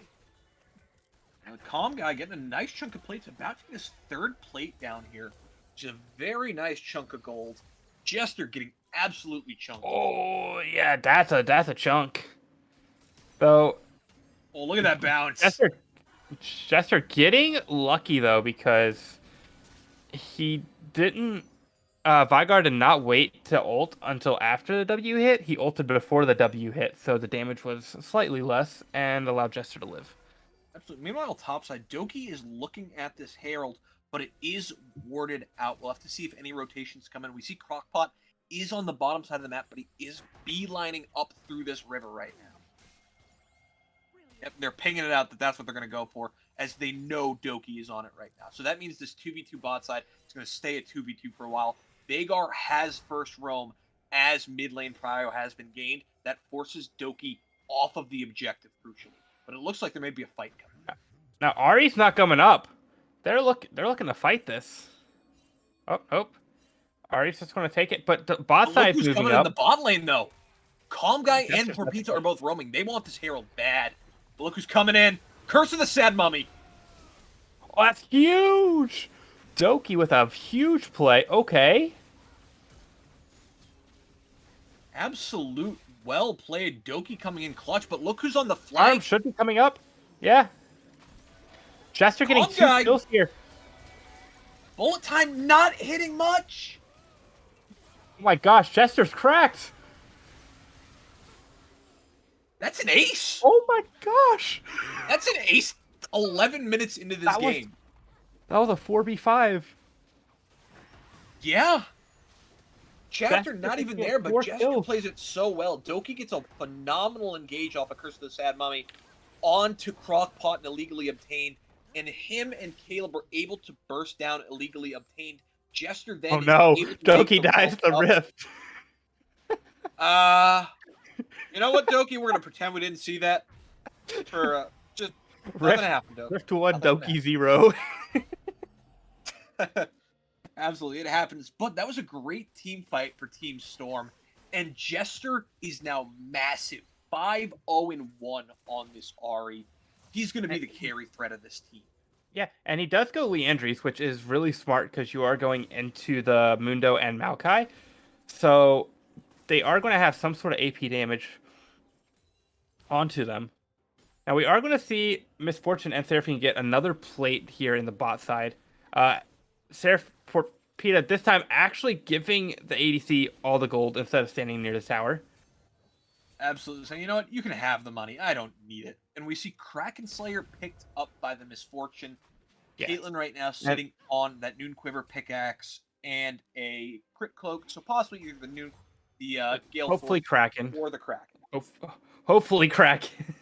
Hopefully Kraken. Caleb's looking to possibly run this down. Picks up the Undertow. He's just running him down. Yeah, Caleb has Skybreaker. two levels. Yeah. Chubby hits the root. Calm Guy's looking at it, but Doki's in the bot lane. Oh my gosh. Chapter with a late trap once again. Adaros is going to be careful here. He's in trouble. Yeah, there's the Ragnarok under the tower. Completely ignored. And a solo Nature's bolo Breath. He by just Caleb. solos him bot side. Oh my goodness. Rift being Up like dropped. Chubby. Jester getting chunked. Manages to Spirit Rush away. Curse of the Sad Mummy hits big time. Curse of Sad Money hitting the Morgana. Bold attempt, Calm Oh Guy. my gosh. Bold attempt. Stopwatch. Bold attempt. But Toki getting a double kill there. Huge for the side of Team Storm. Yep, And but Bean with the Boozled fact Dreams that are still- Crockpot and illegally But obtained Chapter's have gonna- rotated down here. Chapter, I think you What about overstayed your Chapter? welcome. But Chapter, that's the wrong way, Chapter. Why'd you flash? Chapter, what are you Chapter hoping? Are you hoping for an execute? I guess Chapter? so. He Oh, no. flashed and healed. What is Chapter doing? You know what? If he thought he could get the execute, I get it. But did not go his way. Was unfortunately getting sandwiched by Porpita as well. And with that, that means that Gajis' What's squad is going to be happening? able to rotate over and take this Herald. Sorry, not Herald, this Dragon. Unless But Doki is in has the something to area, say he's about looking it. for the steal. Doki's gonna go in. Go in, Doki. Doki's looking. Do it for the Doki's brand. looking. Oh, they're Do it. pulling it out. They're being smart. Oh, not enough to banish. Oh, Will so send close. Doki to his death.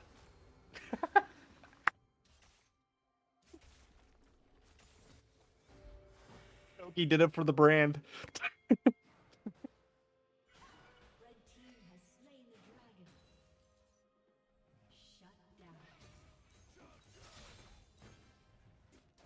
What? Okay, Maokai stepped up too far. Olaf is just going to chase down Maokai and he's dead. should get a He's solo dead. kill here. Yeah, there it is. And here comes the solo Olaf has kill. gotten rolling 4-1 and 3. He can just run down Hadarasta through with the Ragnarok through the Nature's Grasp, anything like that. And something to note, both Crockpot and Adarasta going to be going for the, let me think what's the name of it. I'm completely blanking. Heartsteel. Heartsteel? Yes. Yep, going for Heartsteel. We can Nice. see that with the Crystal Embracer. Mundo, I can understand it. But Maokai kind of surprises me with the fact he's going for that, as that requires him to be trading autos with an Olaf, which isn't necessarily the best idea. Okay. Jester trying to see, test his limits on the Ari. Understandable. I think the best bet for Adarasta there would have been going for Jack shows instead. Even Mundo, I think you can make an argument for, I can't even remember what the name of the item is. I'm completely blanking right now. But Caleb's feeling very ballsy right now. Doki's going, though. There's backup. Fight this. Jester's keeping the chase going. That's 2 for 2 with him, but lands the charm. Blast cone! Oh, he's going for it. He flashes the blast cone! Dodges the orb. No! Accepted, but the charm takes it in the end. Charm takes it out. Jester beating the Vygar one-on-one. Without the ult, though. Vygar won with the ult. Confirmed.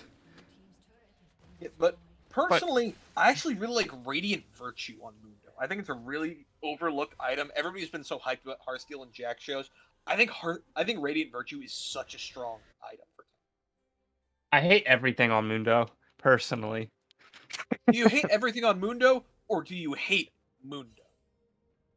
I hate everything on Mundo because it makes Mundo tanky. Okay, so you just hate Mundo. Got it. That makes sense. Yeah. All right, that makes sense. That's fine. Yeah, looking here though, Jester 7-0-2 on that Ari, building towards that Shadow Flame. Things very much turning out in the direction at the moment. Like, I can relate to Mundo. We have the same brain, just empty head. Just go and smack. Yeah, ADC brain is the same as Mundo brain. But, we haven't... go burr. Yeah, Mundo does go burr. We are going to see the side of Team Storm does want to take the Shrift. Does take the Shrift. Yeah, Jester, bot lane alone. But I don't think we're going to see the side of Team Khajiit probably contest anything for a little bit. Probably not. Down in gold, about 4K. Trying to just scale up, get some items. Waiting to get Mythic onto Maokai up topside for Adarasta. And finish likely that Leandries for Porpita down bot side. Actually, both supports, it appear, going for that Leandries. We'll have to wait and see how long it takes to hit that mark. But they're collapsing mid here. Just looking to get the win.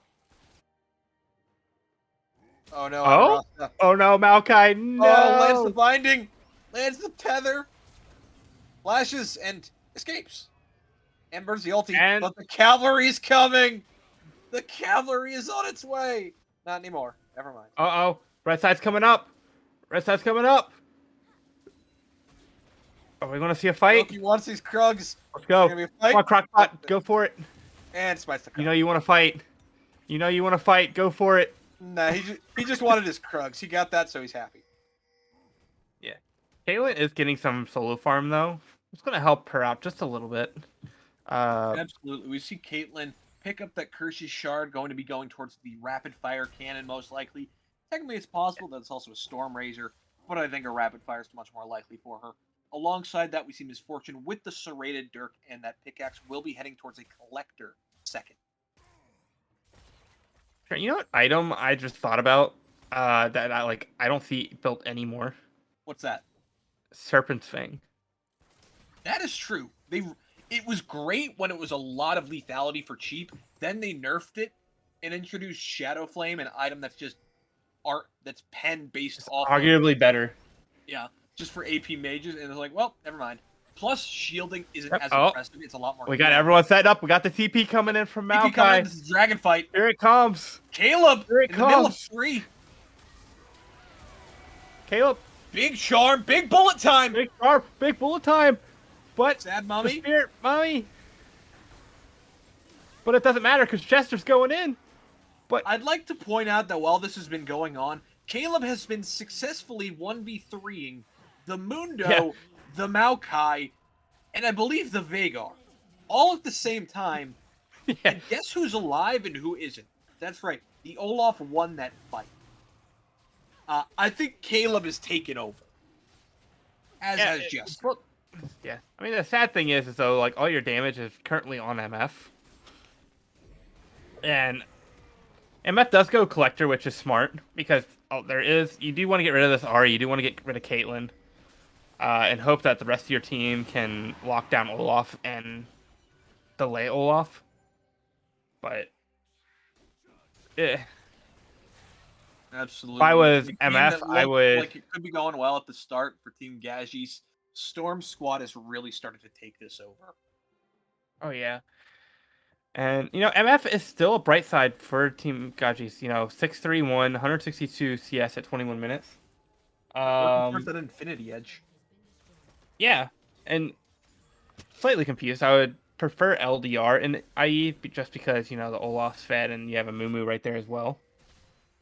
Speaking of that Olaf, remember how he was hard to kill? Oh, never mind. He didn't end up going for it. He had a Guardian We're gonna- Angel, then decided against it to grab the Tiamat. But Calm Guy's just looking to run down Chapter. Forces the flash away, but the strut bonus is going to run him down. We're gonna get the altar. Oh no! Calm Guy gets the solo kill on Chapter. Yep. And a I'm wasted not flash. sure the flash follow is necessary. I think you could have run him down with No. just the strut. She could alongside- have ran him down and just Yep. ulted Caitlyn, and Caitlyn would have died. But Probably.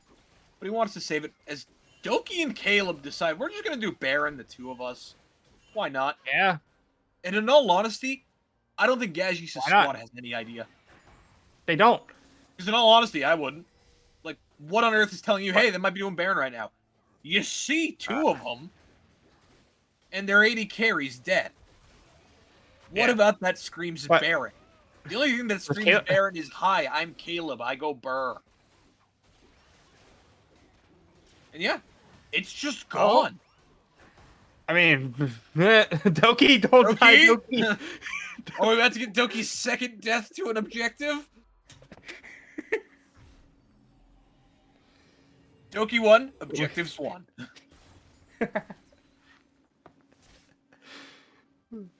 Something to We note, are though, gonna- two dragons on the side of Team Gajis right now. We'll have to see how that continues to play out. As the next Mountain Dragon is up in 2.5 minutes, and the Baron was just taken by Storm's squad. Oh, that Big hit. jump. Okay. Yay, hitboxes. Yeah, I didn't think that hit.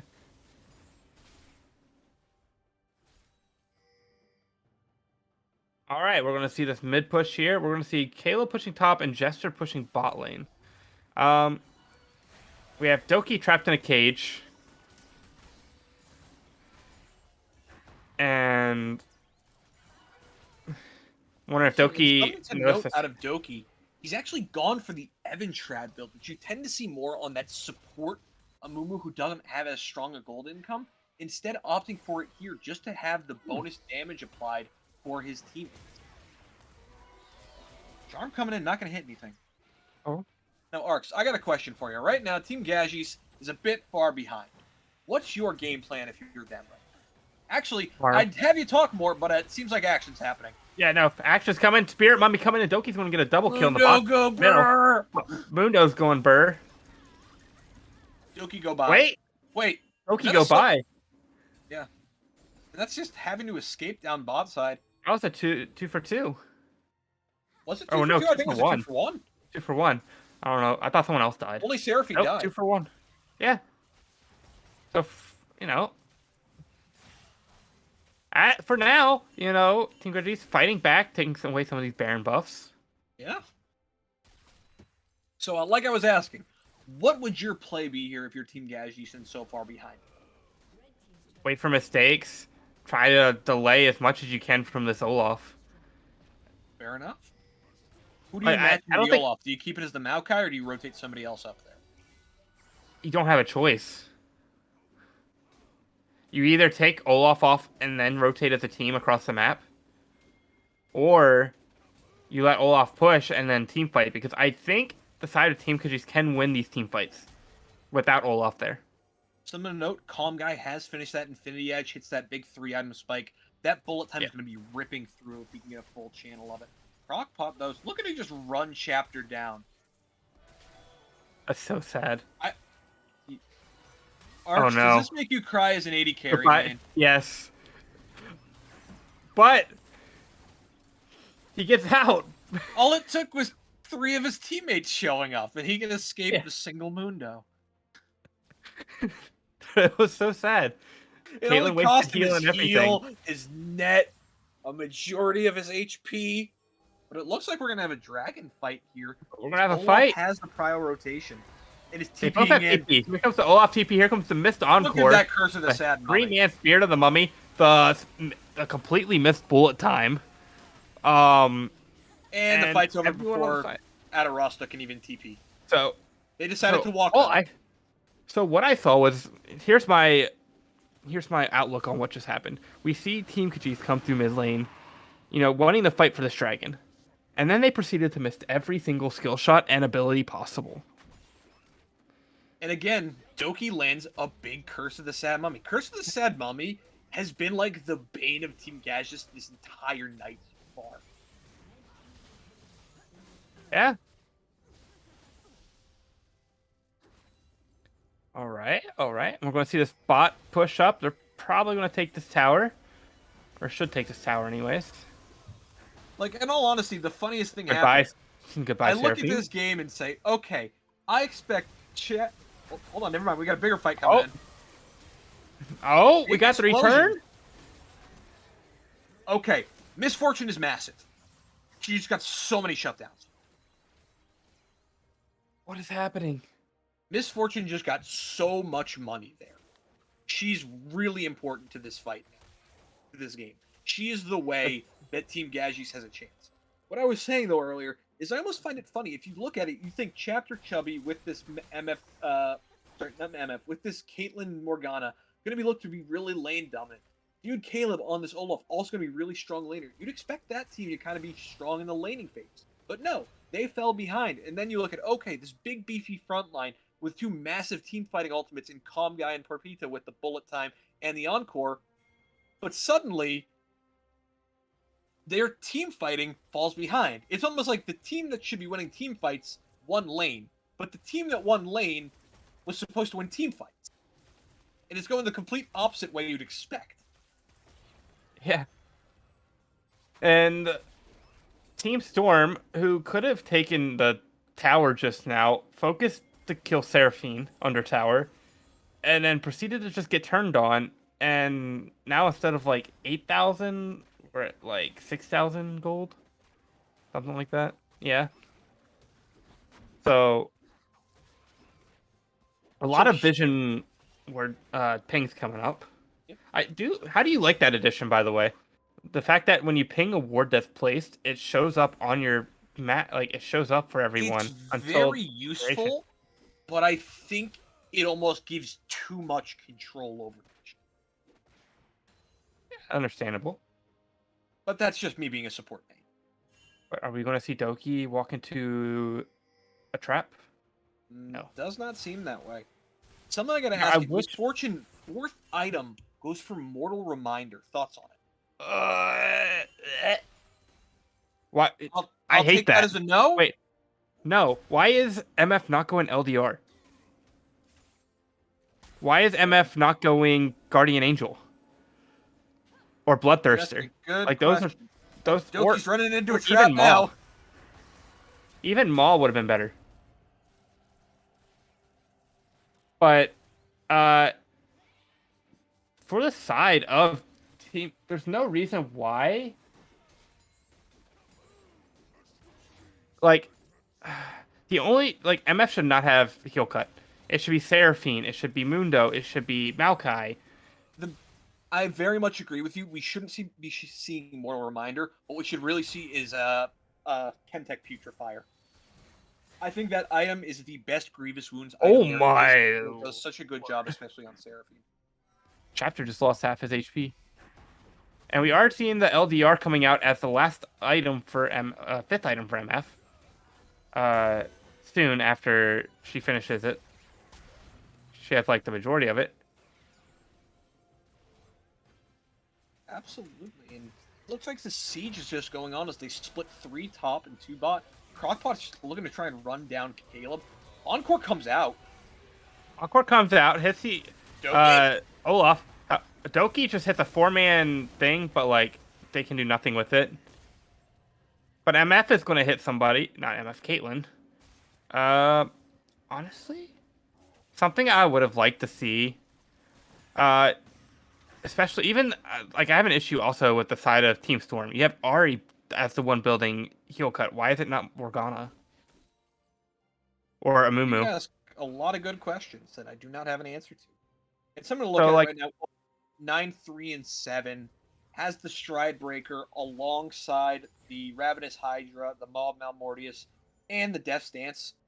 Plus he has a stopwatch. You can't kill this Yeah. guy. Like, you could probably go end the game against 3 of them if you wanted to.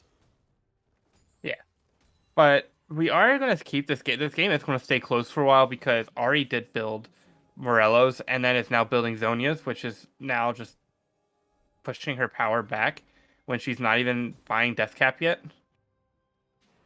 So Something to she's note, not. your dragon is up. This would be soul point for both teams.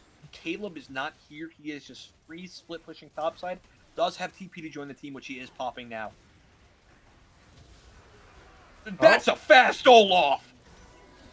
Oh my lord, go Olaf, What on go. earth? Okay, he died. Oh, he died. He ran at them at the Bullet speed time coming of in. sound and just Bullet time doing exploded, nothing. But I think he bought enough time and distracted them. Yeah? You think? That Olaf was going Mach speed. Bro, All he needed Olaf, was a righteous glory or whatever it's called now. Olaf said, I gotta go fast, bro. Yeah, he ran into a lot of them. Honestly, lived longer than I expected. Didn't burn the stopwatch, but it didn't matter because he bought enough time for Doki and Jester to just come in and clean up. Jester's done so much this entire game. For sure. Jester has done a lot, but I really think that they're still late to these fights. You know, you had Olaf run in there, but like nobody else responded till Olaf died, which ended up still working for him. But like Olaf probably could have possibly stayed alive, and they probably could have just ended the game. And actually, they didn't even get the dragon there. No, MF got the Yeah, dragon. it goes over to the side of Team Gazis. So, game is still ticking. Yeah, And game's going to be Mundo ticking for a while. is getting very tanky and very big. Yes, sir. I need Team Bought Storm to that win, Anathema though. Chains. My guess is that's going on to Jester as the sole AP threat, and then just stacking armor. Has the Sunfire, working towards what I'd imagine either going to be a Thorn Mail or possibly a Broken Heart. Randuin's Omen. Oh, Randuin, yeah. We'll have to wait and see, though. Caleb, though, full build now, has the Guardian Angel, and it looks like Team Storm They're is gonna going do to Baron. peel onto this Baron right now and melt it. But Red side is aware this time. They're running in, but they're slightly too late. Bullet Or time not. goes for the steal, but a massive root, actually. Oh, Takes down Morgana. one. Yeah, Morgana's down. That's huge. Crockpot's looking to just run at them. Doki goes in? Massive. Caleb? Oh, the Pops. double encore. Somebody blocking for Seraphine? No! No. Poor Pita. Just nobody wanted to keep them alive. No, what is happening? In the arms of an angel. Oh my gosh, Fly Caitlyn. away. Please. Yeah, but actually well played in the end by Team Gazis there. We saw a good long-range Nature's Grasp coming out of Adarasta, followed up by a big bullet time. Almost got the Baron steal, was secured by Doki though, but it did end up taking down Chubby, and the follow-up fight ended up going their way, as Doki got a bit aggressive and tried to re-engage into the backline. Did hit a big Curse of the Sad Mummy, alongside Caleb just running through the back line. But he's starting to get popped in all honesty. Vagar stacking this AP, and Misfortune is just shredding it full build. And there's that LDR that you've so long been asking. Oh yeah, forever. And instead of Mortal Reminder, it should be GA or Maul. That'd be huge. But We're going to look forward. This beefy front line is becoming a bit beefier. Mundo's just running at people, and Misfortune plus Vagar are shredding through the side of Storm. And we see the Bramble Vest come out of a Mumu 30 minutes too late. But we see the support 1v1 here. Porpita not wanting to take that shot. Backing off very humbly. I don't even think humbly is a Bramble word. Vest as Adarasta picks up one as well. Now, Everyone's everybody picking up but Bramble illegally Vest. obtained has a form of anti-healing on the side. Everyone's picking up anti-heal now. Let's go. Yep. They heard our wishes. Even Seraphine picked it up. Now MF can sell it. Please. And buy a Guardian Angel. Doki doing a good job up here, actually shadowing Caleb in case they decide to collapse. We'll have to see how this continues to go. Adarasta just being chased down a little bit. Forces out the Nature's Grasp, actually. They are going to take top tower. That's confirmed. Take the inhib. Stop. If you're going to... Oh, please. Ignore the minions. They're just going for top inhib as well. The Procbot is just running them down. But Caitlyn's starting to do some Maokai damage. ult, though. They can look for something. This is going to be this is a fight. Yeah, there's a fight going to come in here. Keep an eye on that Encore. In comes. Catches 2. Oh, Curses yeah. Mummy catches 2. Bullet time! What? Bullet time's huge. They kill Jester. Freaking Calm Guy gets the kill on Caleb. Vygar gets the kill on Chubby. Mundo's going to kill Chapter because Chapter is doing nothing. That's an ace. Except that is an ace. That's Mountain Soul. That's a free Mountain Soul for Team Gagis. Wow. I'm going to have to eat more jelly beans. Yeah. Gagis is starting to come back into this a little bit. Caleb has just gotten puffed anytime he's diving into them. Has actually sold... What did he sell? No, he didn't sell anything. He picked up a Black Cleaver. I'm upset because like that fight was just crazy. Bullet time came in and everyone walked into the bullet time. And Ari didn't dash at all. Ari still has ult. Yeah, Ari still has ult, still has flash. Chubby still has flash. There's a lot that still could have happened there. And this game, despite looking over for quite a while, is far from over. Especially with a Mountain Soul now picked up. This gold lead's only 3k. Or only 4k. Right. Now time for blue side. We had Morgana finally buy Oblivion Orb. And now that Amumu has Bramble Vest. And Caitlyn, for some reason, has Executioner's Blade. So, 4 members of each team now have anti-heal. Okay. But 2 of them on each team shouldn't have... Well, 2 on one team and 1 on the other should not have heal cut. I personally am not a fan of Thornmail on Mundo. I think Bramble's fine, but you cannot apply the 40% because you can't immobilize any champion. No. Yeah, so I don't like a Thornmail rush like this. I think Bramble's fine, but what I really think it should have just been a Chemtech Putrefier on Porpita. I think Putrefier is just such a great item. I don't know why it wasn't the second item. It should have been. That's just my opinion. Same thing with Morgana. Like Morgana, I understand it as much because with Putrefier, the only way to apply it to an ally is through Black Shield. Oblivion Orb in agree general. that with so much healing, it's something you want to look into, especially with a Mundo. But Caleb, like Ari had, because Ari doesn't even have Death Cap. Okay. And she decided to have. Another wasted Spirit Mummy. Caleb, and an Encore hitting 3 people. Caleb's going in though. Caleb's alive. Caleb's alive. Living. He's still alive. Caleb's living. He's still Penta kill. And that's Olaf. And Bro, as it soon as we happened. thought this game was going to be close, it's not. It happened. Olaf just ran through that entire team. He got down to about a quarter health. He got down to about a fifth health, and then just somehow managed to run through everybody, sustaining with the Maw Shield, with the Death's Dance, with the Ravenous Hydra healing. Out of nowhere, he just threads through the Misfortune, the Seraphine, and the Maokai in the backline, and then just picks up Crockpot and illegally obtained for the pentakill. Bravo, dude, Caleb. Well, we know who the Look at that who's your gold. MVP. 22k gold for Olaf. See, my MVP was Jester for like the majority of the game, and then after he bought Morelos, he fell off because he didn't have damage anymore. So Jester got them through the early game, and it was looking rough, but suddenly Caleb just became an absolute monster. I have to give credit to Calm Guy for Gagis because he played pretty damn well. Pumped out a lot of damage. Second most gold in the game. Kept it close for a while, but it just wasn't enough in the end. But guess what, Arcs? Yeah. No Bean Boozled for you. No Bean Boozled, Storm 1. Let's go. Now, here's the tricky part. We have Gagis playing again, and they're 0-2. Yep, Gagis is 0-2. Storm is 2-0.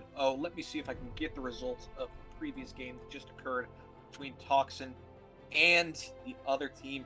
And actually, Toxin's squad has fallen as well. So that means Kopek and Storm are both 2-0 playing in this final matchup. But we will have Gagis and Toxin, both squads, playing for their first win of the night. Yeah, and you know, I'm excited. We have one last game, and it's two teams that need a win. Absolutely. So, of we'll be course, back with only here. 4 teams, this is a double round robin. We have games today and on Saturday, so nobody's out yet. No, nobody's out yet. But we will be back in a couple minutes with Game 3's draft, as I'm sure everyone's ready to get in the lobby. So, we'll be back in a couple minutes.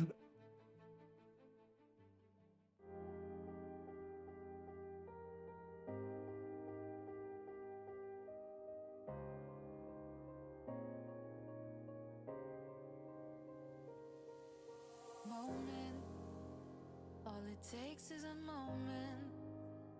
Is it fate that you came this far unbroken? If it's destiny, you wrote it. Focused, but you gotta be focused. Make or break, it's the last goodbye they remember you for. They're calling your name, go and take what's yours. Here, now, it's everything you've been dreaming about. There's a reason why you were chosen.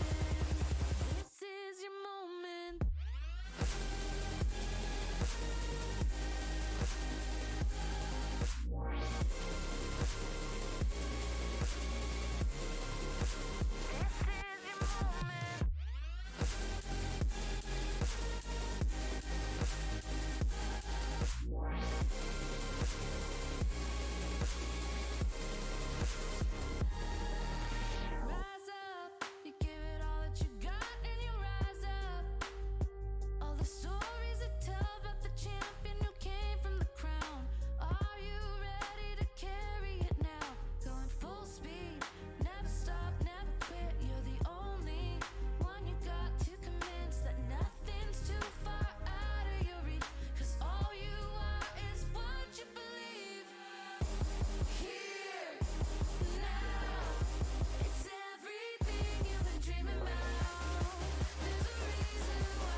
All right, welcome. Oh, welcome back, everybody. Here we are with Game 3, right into the draft. Oh my goodness, we're seeing Amumu bans because I know Team Gadgis is tired of the Amumu tonight. Yep, they've had too But many Curse of the Sad Mummies dropped on their head that they don't want to deal with again. Toxin Squad, meanwhile, will be getting rid of the one and only Mundo, as well as the Wukong. yeah, So it and we appears to are be seeing targeting out CBSL. Crockpot at the moment. Yeah, we are seeing CBSL playing ADC for this game. I don't know if he played last game. And we also are having Adarasto back at ADC and Mew back at top lane. Indeed. So it sounds like they just want to get a rotation going, get everybody some playing time. Something to note, both these teams currently sit 0-2, looking for their first win of the day. You guys all know Yeah. Gaji's running Shiny Mew Life, Crockpot illegally obtained Adarasta, and Porpita. But Toxin Squad tonight will be Zax Gaming, Verinda, TD Pandorum, CB ASL, and Reximus. Yeah. So some And very notable names that have been around for a little bit. Zax Gaming actually just Zax as coming well. off a pretty successful season. Yeah. And we also TD Pandorum, who just played in gold last night as well, was on. Was it BLO's winning team? No, it was ZGG, I think. Yes, Pandorum won ZGG. Yeah. First pick, though, I'm coming trying- out of Toxin Squad is the Yeah. Sejuani. Flexible between Ooh. Zax and Verinda at the moment. Does that mean are we going to see a Trundle counter pick here? Possibly.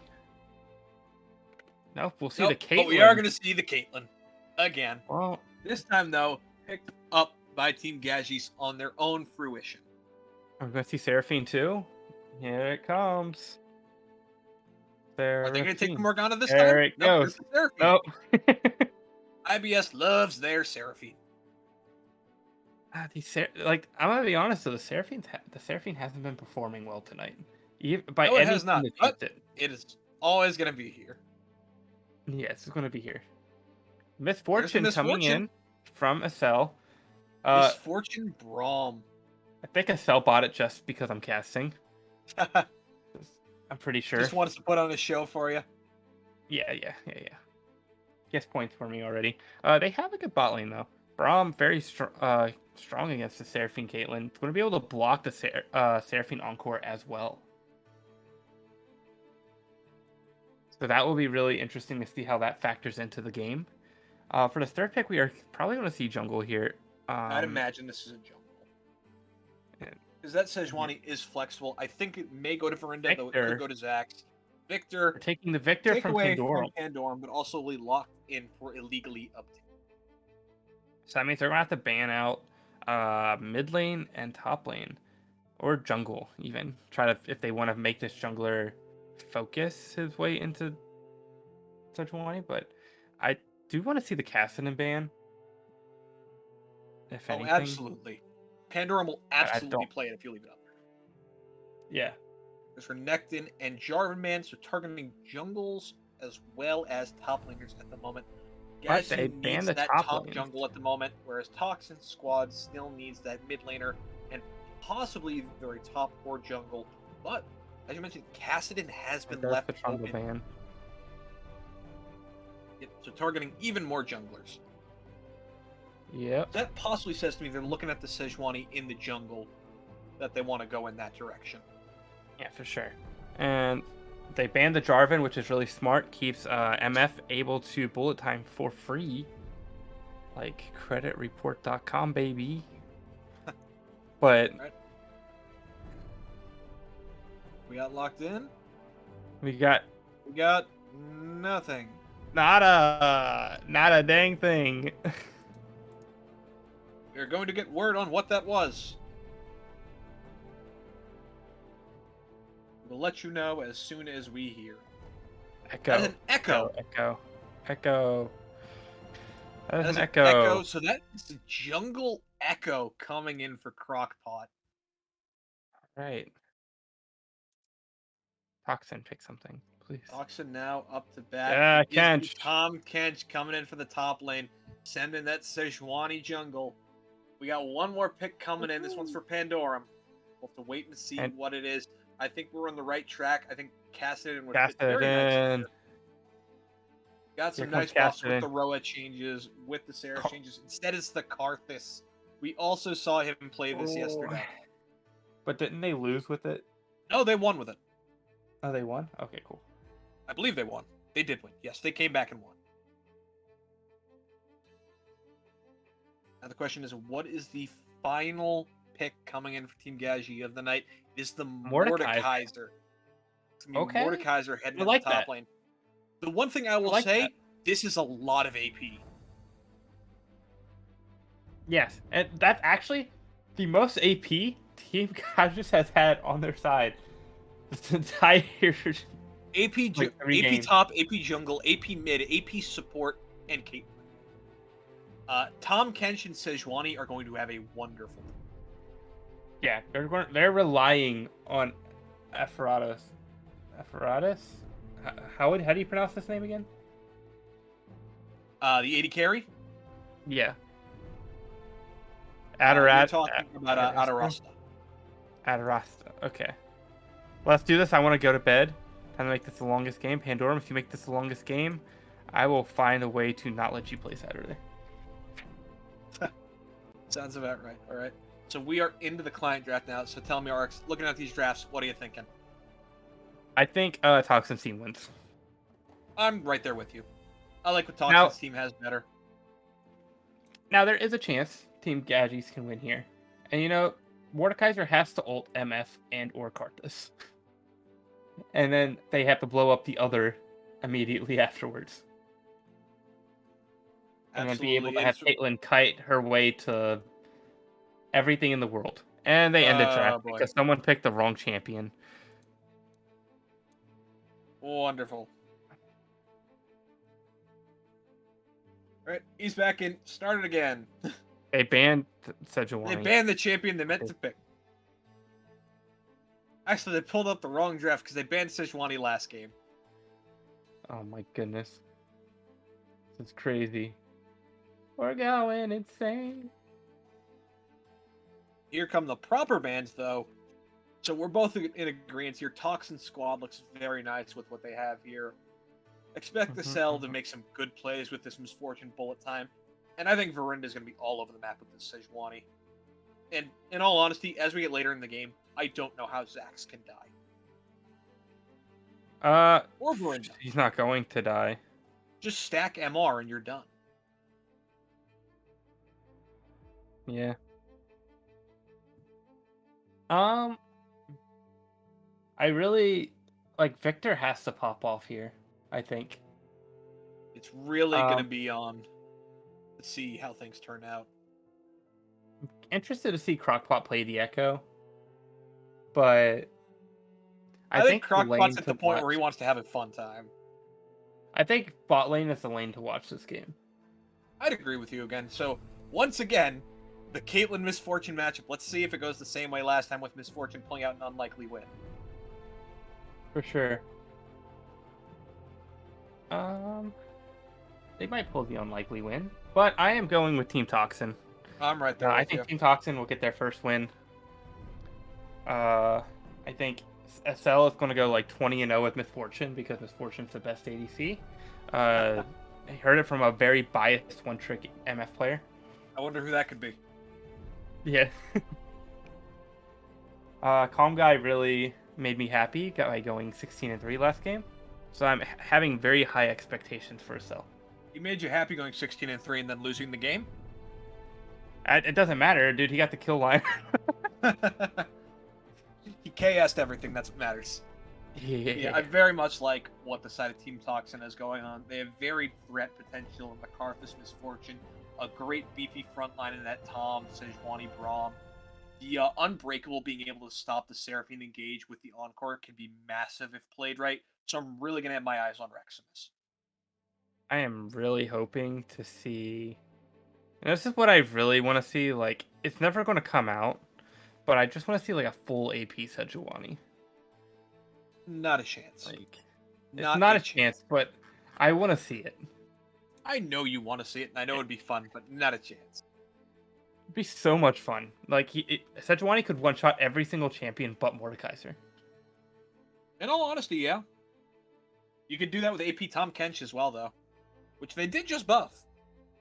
Did they? Yeah, they buffed a lot of his AP ratios. All His right. passive AP ratio, his Q AP ratio, his R AP ratio. I like it. So we're both in agreement here. We think Toxin Squad is better laid out and is going to take the win. Yeah. But I think there's not much really much to say against this draft unless you have anything else you want to bring up. Nah, I'm all good. You're all good. So, all right, we'll take it to a break and we'll be back for game 3.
All right, everybody, welcome back. And this time we have two invades, but slightly closer. One's going mid, one's going top. Did they rotate up or rotate down? And they're heading down. So once again, we have a 5-stack invade versus a 5-stack invade on opposite sides. Wah, wah, wah, wah. Please. Now here's my question: do any of them rotate down through middle? Nope, they're not. Never mind. They're just How sitting long there. are they going to sit in this bush? They're waiting. They know. They did their research. They were in They'd game. be like, Unless yeah. Toxin was watching it and told them. Yeah, true. They're Oh? just now going. Oh? A late invade? That happens to be early because nobody's there We're gonna yet. walk into them. I Oh, think man. that was excessive, but okay. We got a flash. We got a Seraphine flash. All Yeah. right. We got action. But they're going to 5-man commit to this blue buff. Yeah. Or Sejuani's just going to sadly take damage and cry to death. Somebody's about to be very sad here. Oh, it's gonna leash. Verinda Oh, no. is very sad at the moment. And you know who else is sad? Zax Gaming. Because look at this top lane already falling and he's not there. Yeah, wow. Team Toxin with a terrible start. That's rough. That is rough. Something also to note, for the first time tonight, we have something that's not the Moss Stomper. We have Scorchclaw picked up by Crockpot. We have the Fire Jungle Pet. Woo! Let's go. And nice poke there on Torpedo.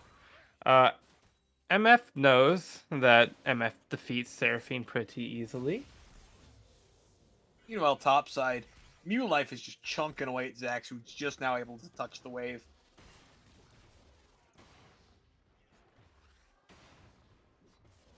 And Pandorum trying his best to farm and poke away with these lay wastes.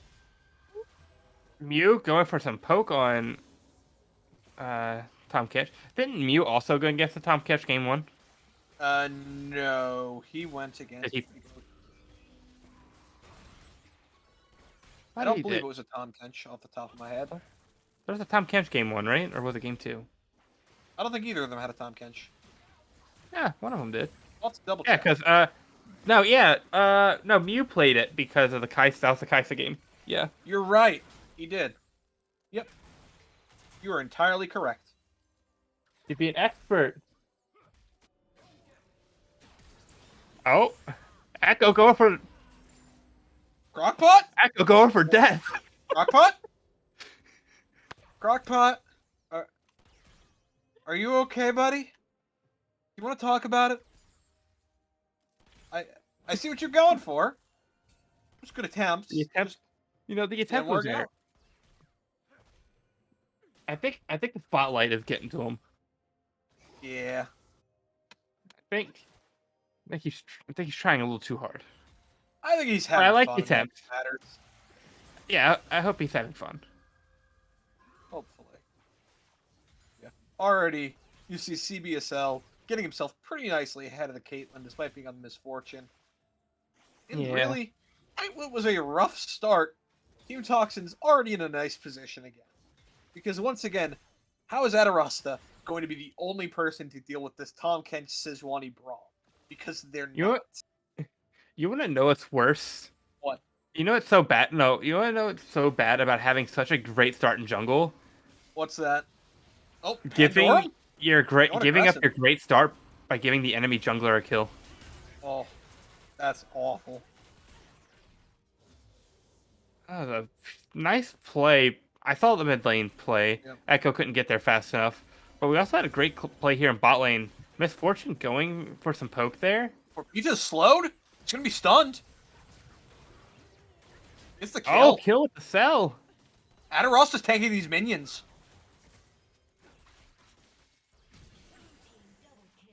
Double kill with the cell. Let's go. And Sejuani's seen by the ward. Misfortune do well. Let's go. I'm happy to see it. Happy to see the easiest low elo Oh, ranked Verinda's here riser. top. Oh, Mew Life, no! Mew Life. Zax? Oh, oh, that's Skin of his close. teeth. I Zax thought is you were playing it back, close.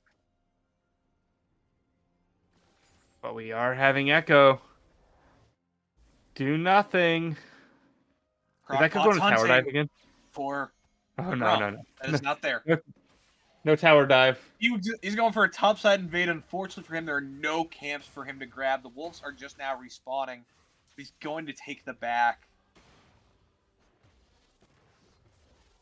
DP's coming out topside. Both junglers heading back. And the first of many MR items come in as we see our first Merc treads of the group. From the catch, correct.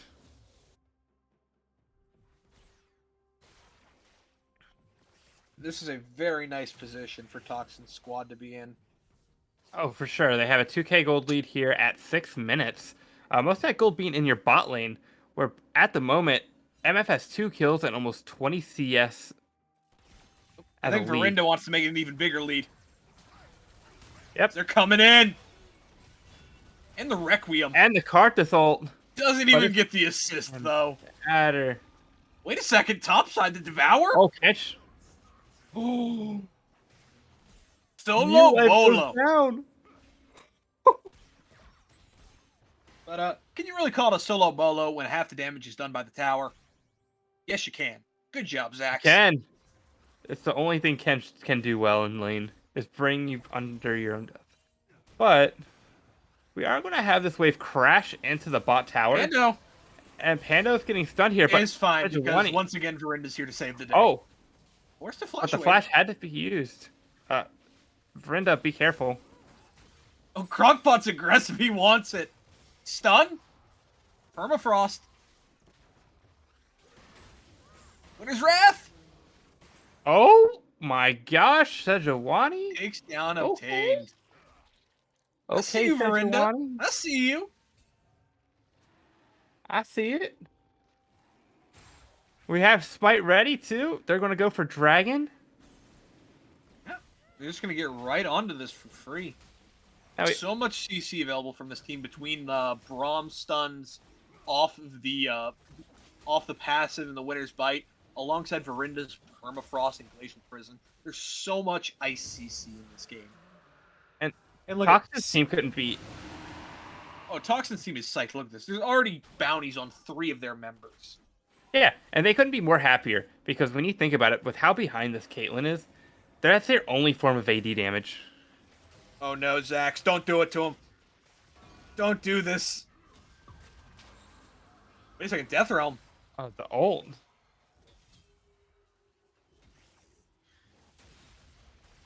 I don't Bro. think you win this 1v1 true.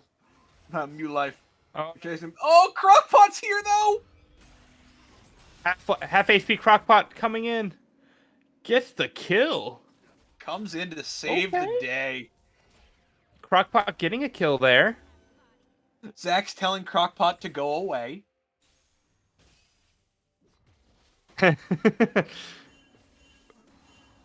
But we have though, such back in Wani the mid showing up in lane. mid lane. The Does ult not misses connect though. with But you know what's better? Taking tower shots. Seems to be Absolutely. like the jungle's favorite thing this game. Yeah. Look at this CS lead bot side. It's- Excel is already so far ahead. 30 CS 9 minutes into the game against Kate. Yeah, Caitlyn is averaging about 4 CS a minute. Ult the wave. Please, MF, just ult it. Crash it and back. Please. All she had to do. Echo is down bot side. Crockpot is looking They don't for know. something. Rex was going in. There's the bolt that you called for. Requiem! Oh, Excel, no! Xmas, get out. Oh my Crockpot picking goodness. up another kill. He is the hope for this game. 2-1-0 he got- right now. 2 shutdowns now. Yeah, 2 shutdowns. Meanwhile, Verinda just taking Rift Herald. Saying, you can have the kills, I'm gonna go for the objectives. All MF had to do there was ult the wave and just back. and then we've had a nice little reset. Mordekaiser Oh my god, flashing in on the Mordekaiser Pandorum. ulting on top of He Pando. just explodes. Pando They're dying. fighting in the Defile. They're standing in the Karthus. Standing in the Crockpot. Karthus. Rewinds. Oh, Look who's coming, though. I think Zax can 1v3 this. Zax is 1v3ing this. But Accel's here. Da da da da da da da. You were in trouble, my friend. Flashed? Oh, gets Verinda Acel- in the end, though. Yeah. So Moore does trade his life 1-for-1 and does pick up the shutdown. So if it were just that, it'd be worth it. Nice, But nice. everybody else dying for the side of Team Gajis, not really worth it. No. And they're probably going to take the top tower here because there's no way Seraphine's going to do anything. However, a thing I noticed though is Caitlyn free pushing bot side. Yeah. So, you know, a little bit of hope on the side. They're going to get first tower for sure. But they're sharing the gold amongst everyone. Yeah. So. And just a fun little tidbit here that I didn't even realize until I started thinking about it. Zax versus Crockpot. Battle of two people who just won the inaugural BOL IBS split with TD Syndicate. 80 carry Oh my and top gosh. respectively. And oh my. Bye, Crockpot. Crockpot went for it and failed to kill the Misfortune. Yeah. Unfortunate. He saw blood when he was going for Excel. Did not turn out well. That's what happens when you fight Misfortune. You're full of fortune. Ha ha ha. Funny. Bad joke. Team Gajis is having a rough time here. Wrexham is just trying to get some vision set up in the area. Adarasta doing their best to just try and take a tower here. But Verinda's here and says that's not going to happen. A flash into the Glacial Prison. With a Requiem, too. Overkill Pando. Oh my gosh. 5 assists now for Karthus. When is Karthus going to buy Darksteel, by the way? Oh, and the flash by Karthus? Okay, Karthus is going in this time. Just burning him down with What the is Defile. happening? That pun was worthy of a Bean Boozle. Oh, no. It Rough really is. situation It was a for very the side bad of call. Team Gajis here. If they're going to play around anybody, it's really got to be this top jungle of Shiny Mew Life and Crockpot right now. Both have some gold on them. Crockpot just finished the Hextech Rocket Belt, which is good for him. But on the other side... Crockpot had it before he died. Okay, he did? That's good. Yeah, he bought it and then went in on a team of 5 people and died. I see. Looking at things right now. Everyone wished Pando had Excel half just the on his game own and down keep here while the rest game. of his team takes Dragon. It's charmed. Is it actually... Oh, nice cleanse by MF. He's However, just MF will now die. standing there fight. He takes a tower shot. Oh, he doesn't. He just takes the ulti and the ace in the hole. Okay. I think he was feeling a bit too hypey. Is it actually Pando's birthday? Or are you guys trolling us right now in chat? Oh, it's actually Pando's birthday? Okay. I will wish him happy birthday when the game ends. If he wins. He has to win. Pando just chunking people out with these lay wastes. Oh? Zax wants a solo here. He's going in. And he's running away. I don't think he wins this one.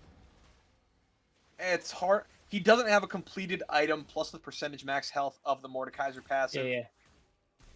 I'm kidding. Happy birthday, Pandorum. Best boy. Goodness.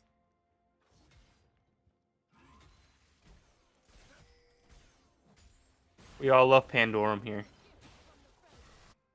Absolutely. Unless you're Team Gadgets right now. Yeah, Pandorum's giving them a rough time. But Zax's just autoing down and decides to take the missile dive over the wall to just say, you know what? I'm not going to fight this anymore.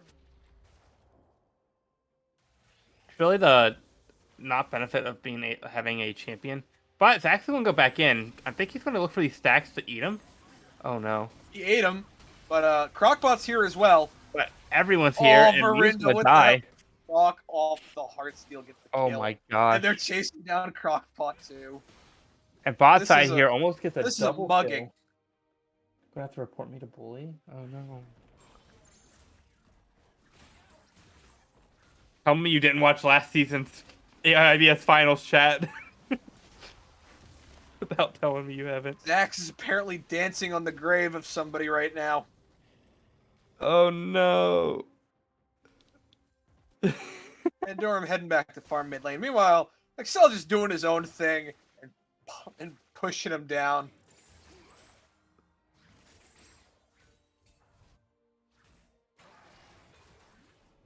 Oh? And Rex just doing the thing that Braum does, which is blocking every ability. Oh my gosh, the encore coming Great in charm, though. Excel, But block it. He blocked it. Good job, Wrexham, is being a true Good support. job. Excel lives with a sliver of health.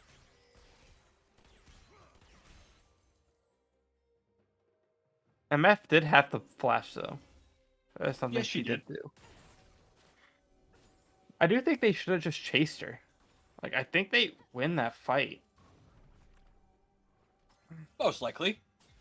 Like, they have heal, so it's not like... U-Life right now just trying to take some damage on top tower, though. But Next Dragon is MF up for 2 does minutes. get LDR. Happy. Yep.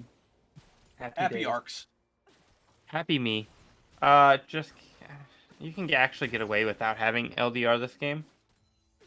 Specifically because you have a ton of damage elsewhere. AKA Karthus. There's Herald. And they're not building armor. Out of Team Toxin. Like, yeah, you don't actually have to build LDR just for the fact they're not building armor. Wait, They're building MR. why does Rex have an armor? He's against quad AP. Zax and Shiny U-Life just autoing each other, saying, "Who wins this?" Zax saying, I want to watch this. We're into No, saying, "I'm not don't- going to take the chance." No. No, We're keep into this that was just 1v1. rude. You got to respect the 1v1. The Requiem comes in the Death Realm. No. Apparently still hits him. Apparently that's how it works. Bye, Crockpot. Pendorm's just going to start hold up. smacking you down with some lay wastes and autos. He's going to dodge it out, though, but illegally obtained. But not Victor's so going to die here. They're all going to Crockpot's die. gonna die here. Death. Rip Death. gets placed topside here. Team Toxin going in. Oh, no. Going to take top tower. But Out of going to Rasta, that's not where you want to be.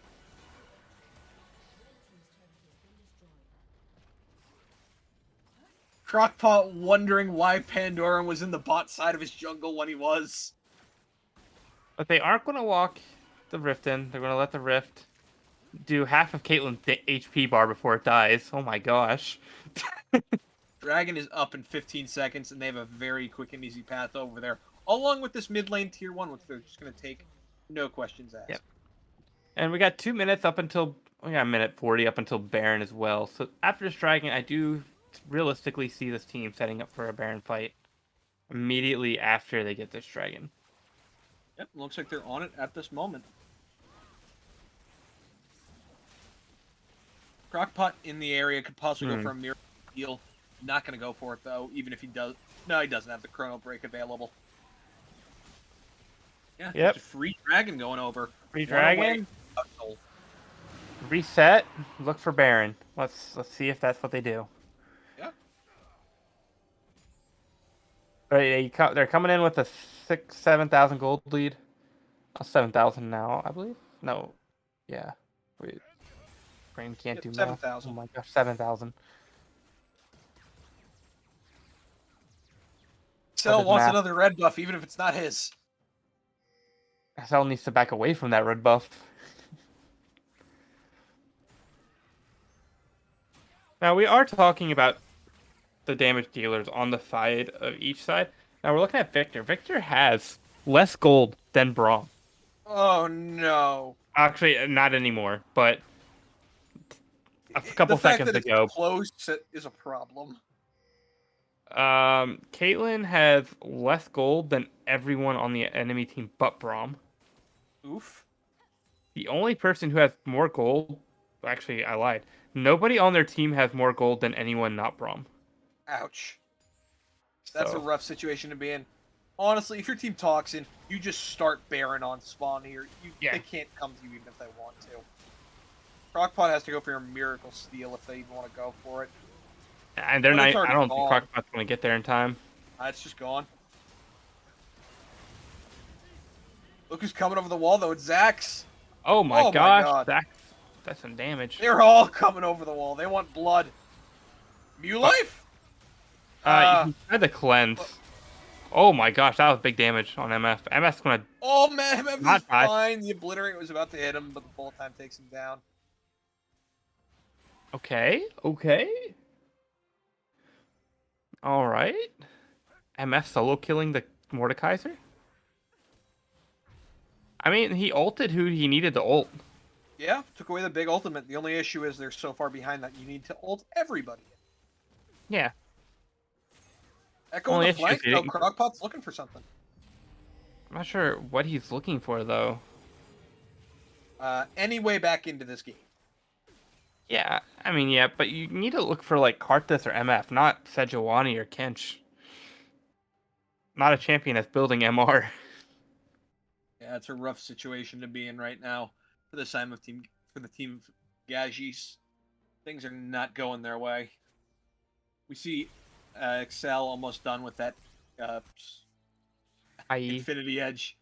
Has the BF sword alongside the pickaxe, so nearly there to the 3 item spike. It's going to be so massive. Yeah. A complete item ahead of Caitlyn right now. Yep, and Kench is just gonna walk into him. Crockpot can't even take his Exactly. raptors in peace. Or Zax just walks into him. He's just like, I don't care. Zax is literally saying, "Fight me, I dare you." He's just standing there, menacingly. Oh my god. All right, He's going Stop. in under tower. going in. The ult hitting And nobody he's again. Bye, Adarasta. We're not under tower, though. Rex gets pulled into the Death Realm. Oh, he fails his flash. It's fine. Rocksmith is still alive, No, barely, he's not. and he died finally. But it He makes me wonder if was, they're and gonna then he push this. wasn't. But hey, it's a 1-for-1. You take those.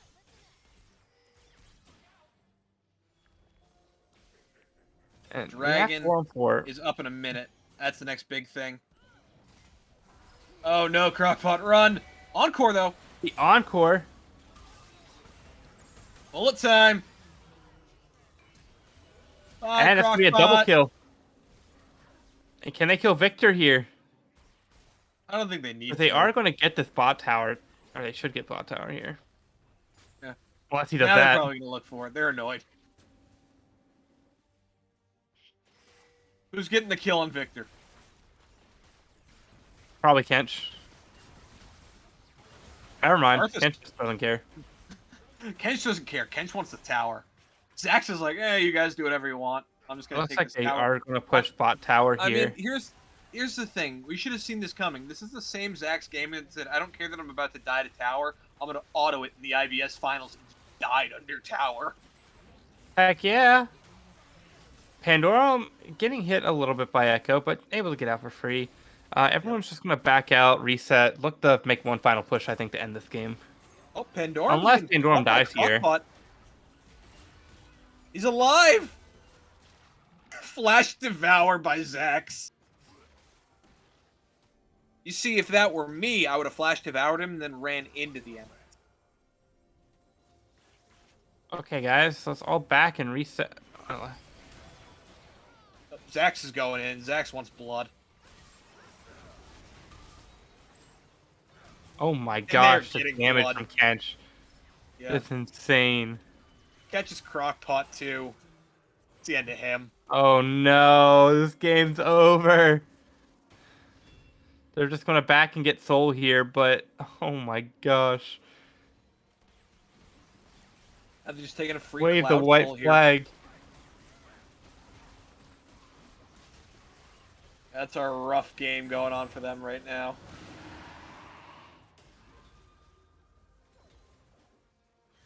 But if you're the side of Team Kajis, how do you come back?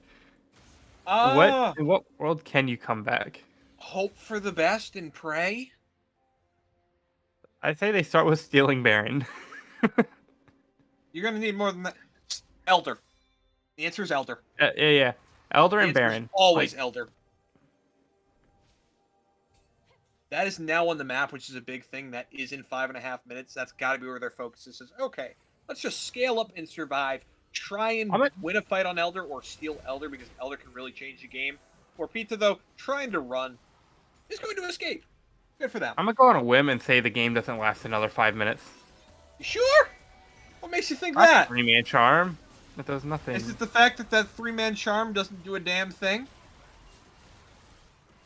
Or the fact that Mordekaiser just gets 1v1 in his death realm like it's nothing? Oh, Estelle kills the Mordekaiser. Verenda got a kill. Zax Gaming gets a kill. Now we just need Rex Smith to get a kill and Pandorum to get a kill. We got the TP going bot side. The game, playing the true support right now. Meanwhile, even taking tower spots. Look at Zax right now. Just diving towers while the inhibitor towers are still up. He doesn't care. He wants blood. He wants to end this game. Oh, looks like they're going to back up for now. Tanking the ace in the hole. And they're backing, though. So they've survived for a little bit. Yeah. And top inhib's not going to go down yet. Yet. Yeah, exactly. But, you know, on the side, you know, you're hoping Mordekaiser Echo is going to get one of these shutdowns and increase their gold output just a little bit more. Yeah. You gotta hope something happens. If you're Crockpot right now, you need to look for like an assassination onto Excel or Pandorum. That's probably the only one you kind of can't pop right now. And now you see it, now you don't, because this Baron goes poof. Crockpot's going to go in, but it's too late. Crockpot's gonna disappear. Oh, they went for the ult on Sejuani and missed. Oh my Jesus. Okay, Excel. Just autoing down and demolishing Porpita on this Sith. What happens when you fight Seraphine? Run, Mew Mordekaiser Life, are getting run! caught out. That's not who you wanted the Death Realm. He wins that. Oh, the Requiem coming in. Goodbye, Mew Life. Oh my gosh, that damage is insane. Oh no. He's here. Zax is here. Zax is coming. Dun, dun, dun, dun. Why do I hear boss music? Oh no. Oh, the charm underneath the Nexus. Even the fountain can't help you. The fountain provides no safety. There is no safety. There is only Zax. Team Toxin takes a dominant win to end out the day 1 and 2. Oh, that game was fun. That was fun. We did see Karthus with the most damage in the game. No surprise there. Yeah, Misfortune and Tom Kench coming right after, but then like 1,000. Very much so. Very good game. A great play all around by the side of Toxin squad. I think Team Gavs needs to figure out what's going on. I felt like Convoy was a lot better ADC. I don't know what happened between games 2 and 3. But I think he played very well with MF. I wonder if it was just them wanting to give everybody an equal chance to play, because this is a scouting ground. This is scouting ground, so that might be the case too. And since they do get more games, it could be a chance where we might see some try-harding rosters next week.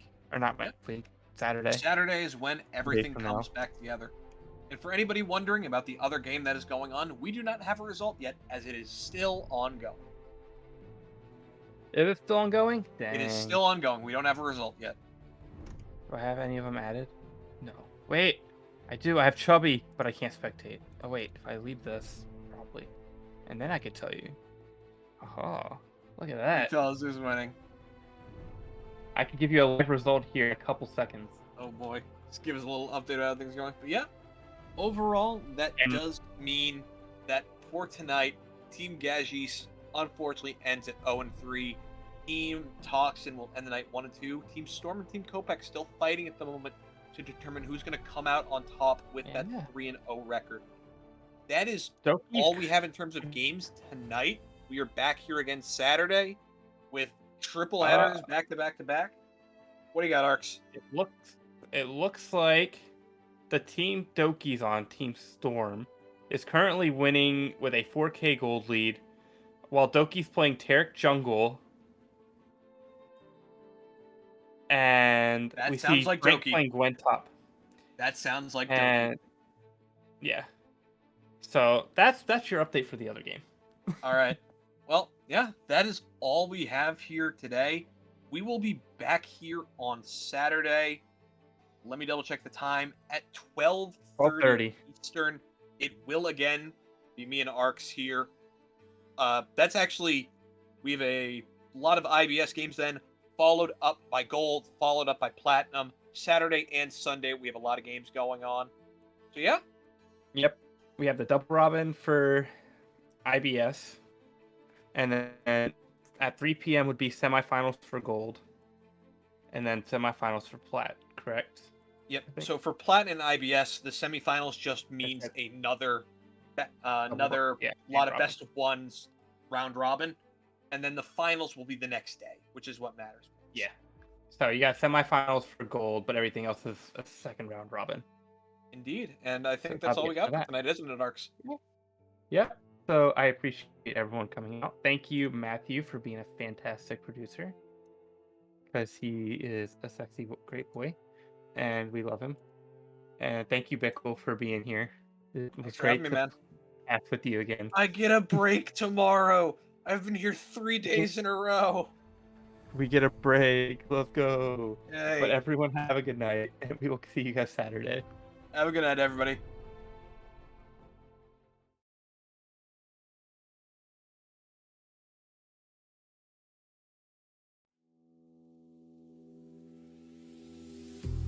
I don't wanna have to wait for another moment like this. You'll just have to learn from my mistakes. You don't know the half of it. I wish I could slow down these thoughts in my head. Have I been misread? Will the world pass by if I can't hold on? What should I do when I don't feel strong? I just wanna be here for now. What if I let go and just lose control? How do I find out what means the most? I just wanna be here for now. What do I do? How do I stay here? Gotta find you before it all disappears. What do I do? What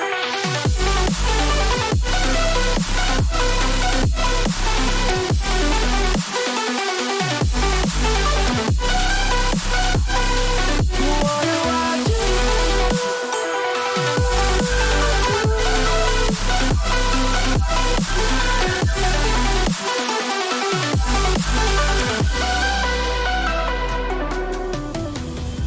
I'm feeling like a soul out of body, stuck on the outside looking in.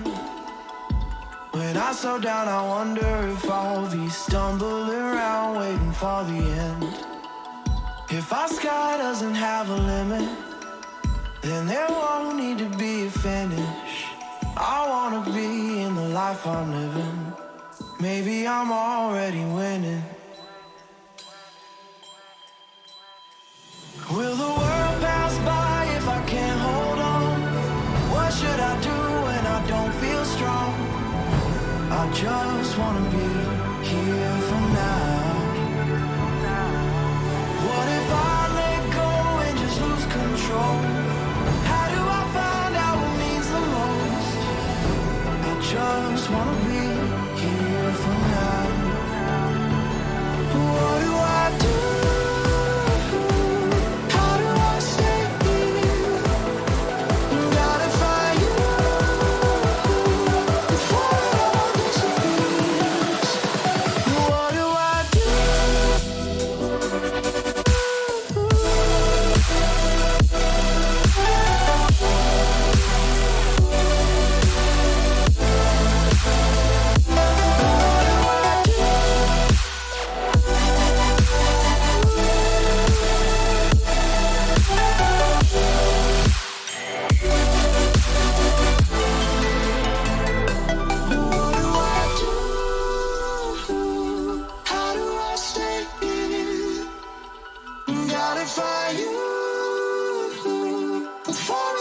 disappears. Why do I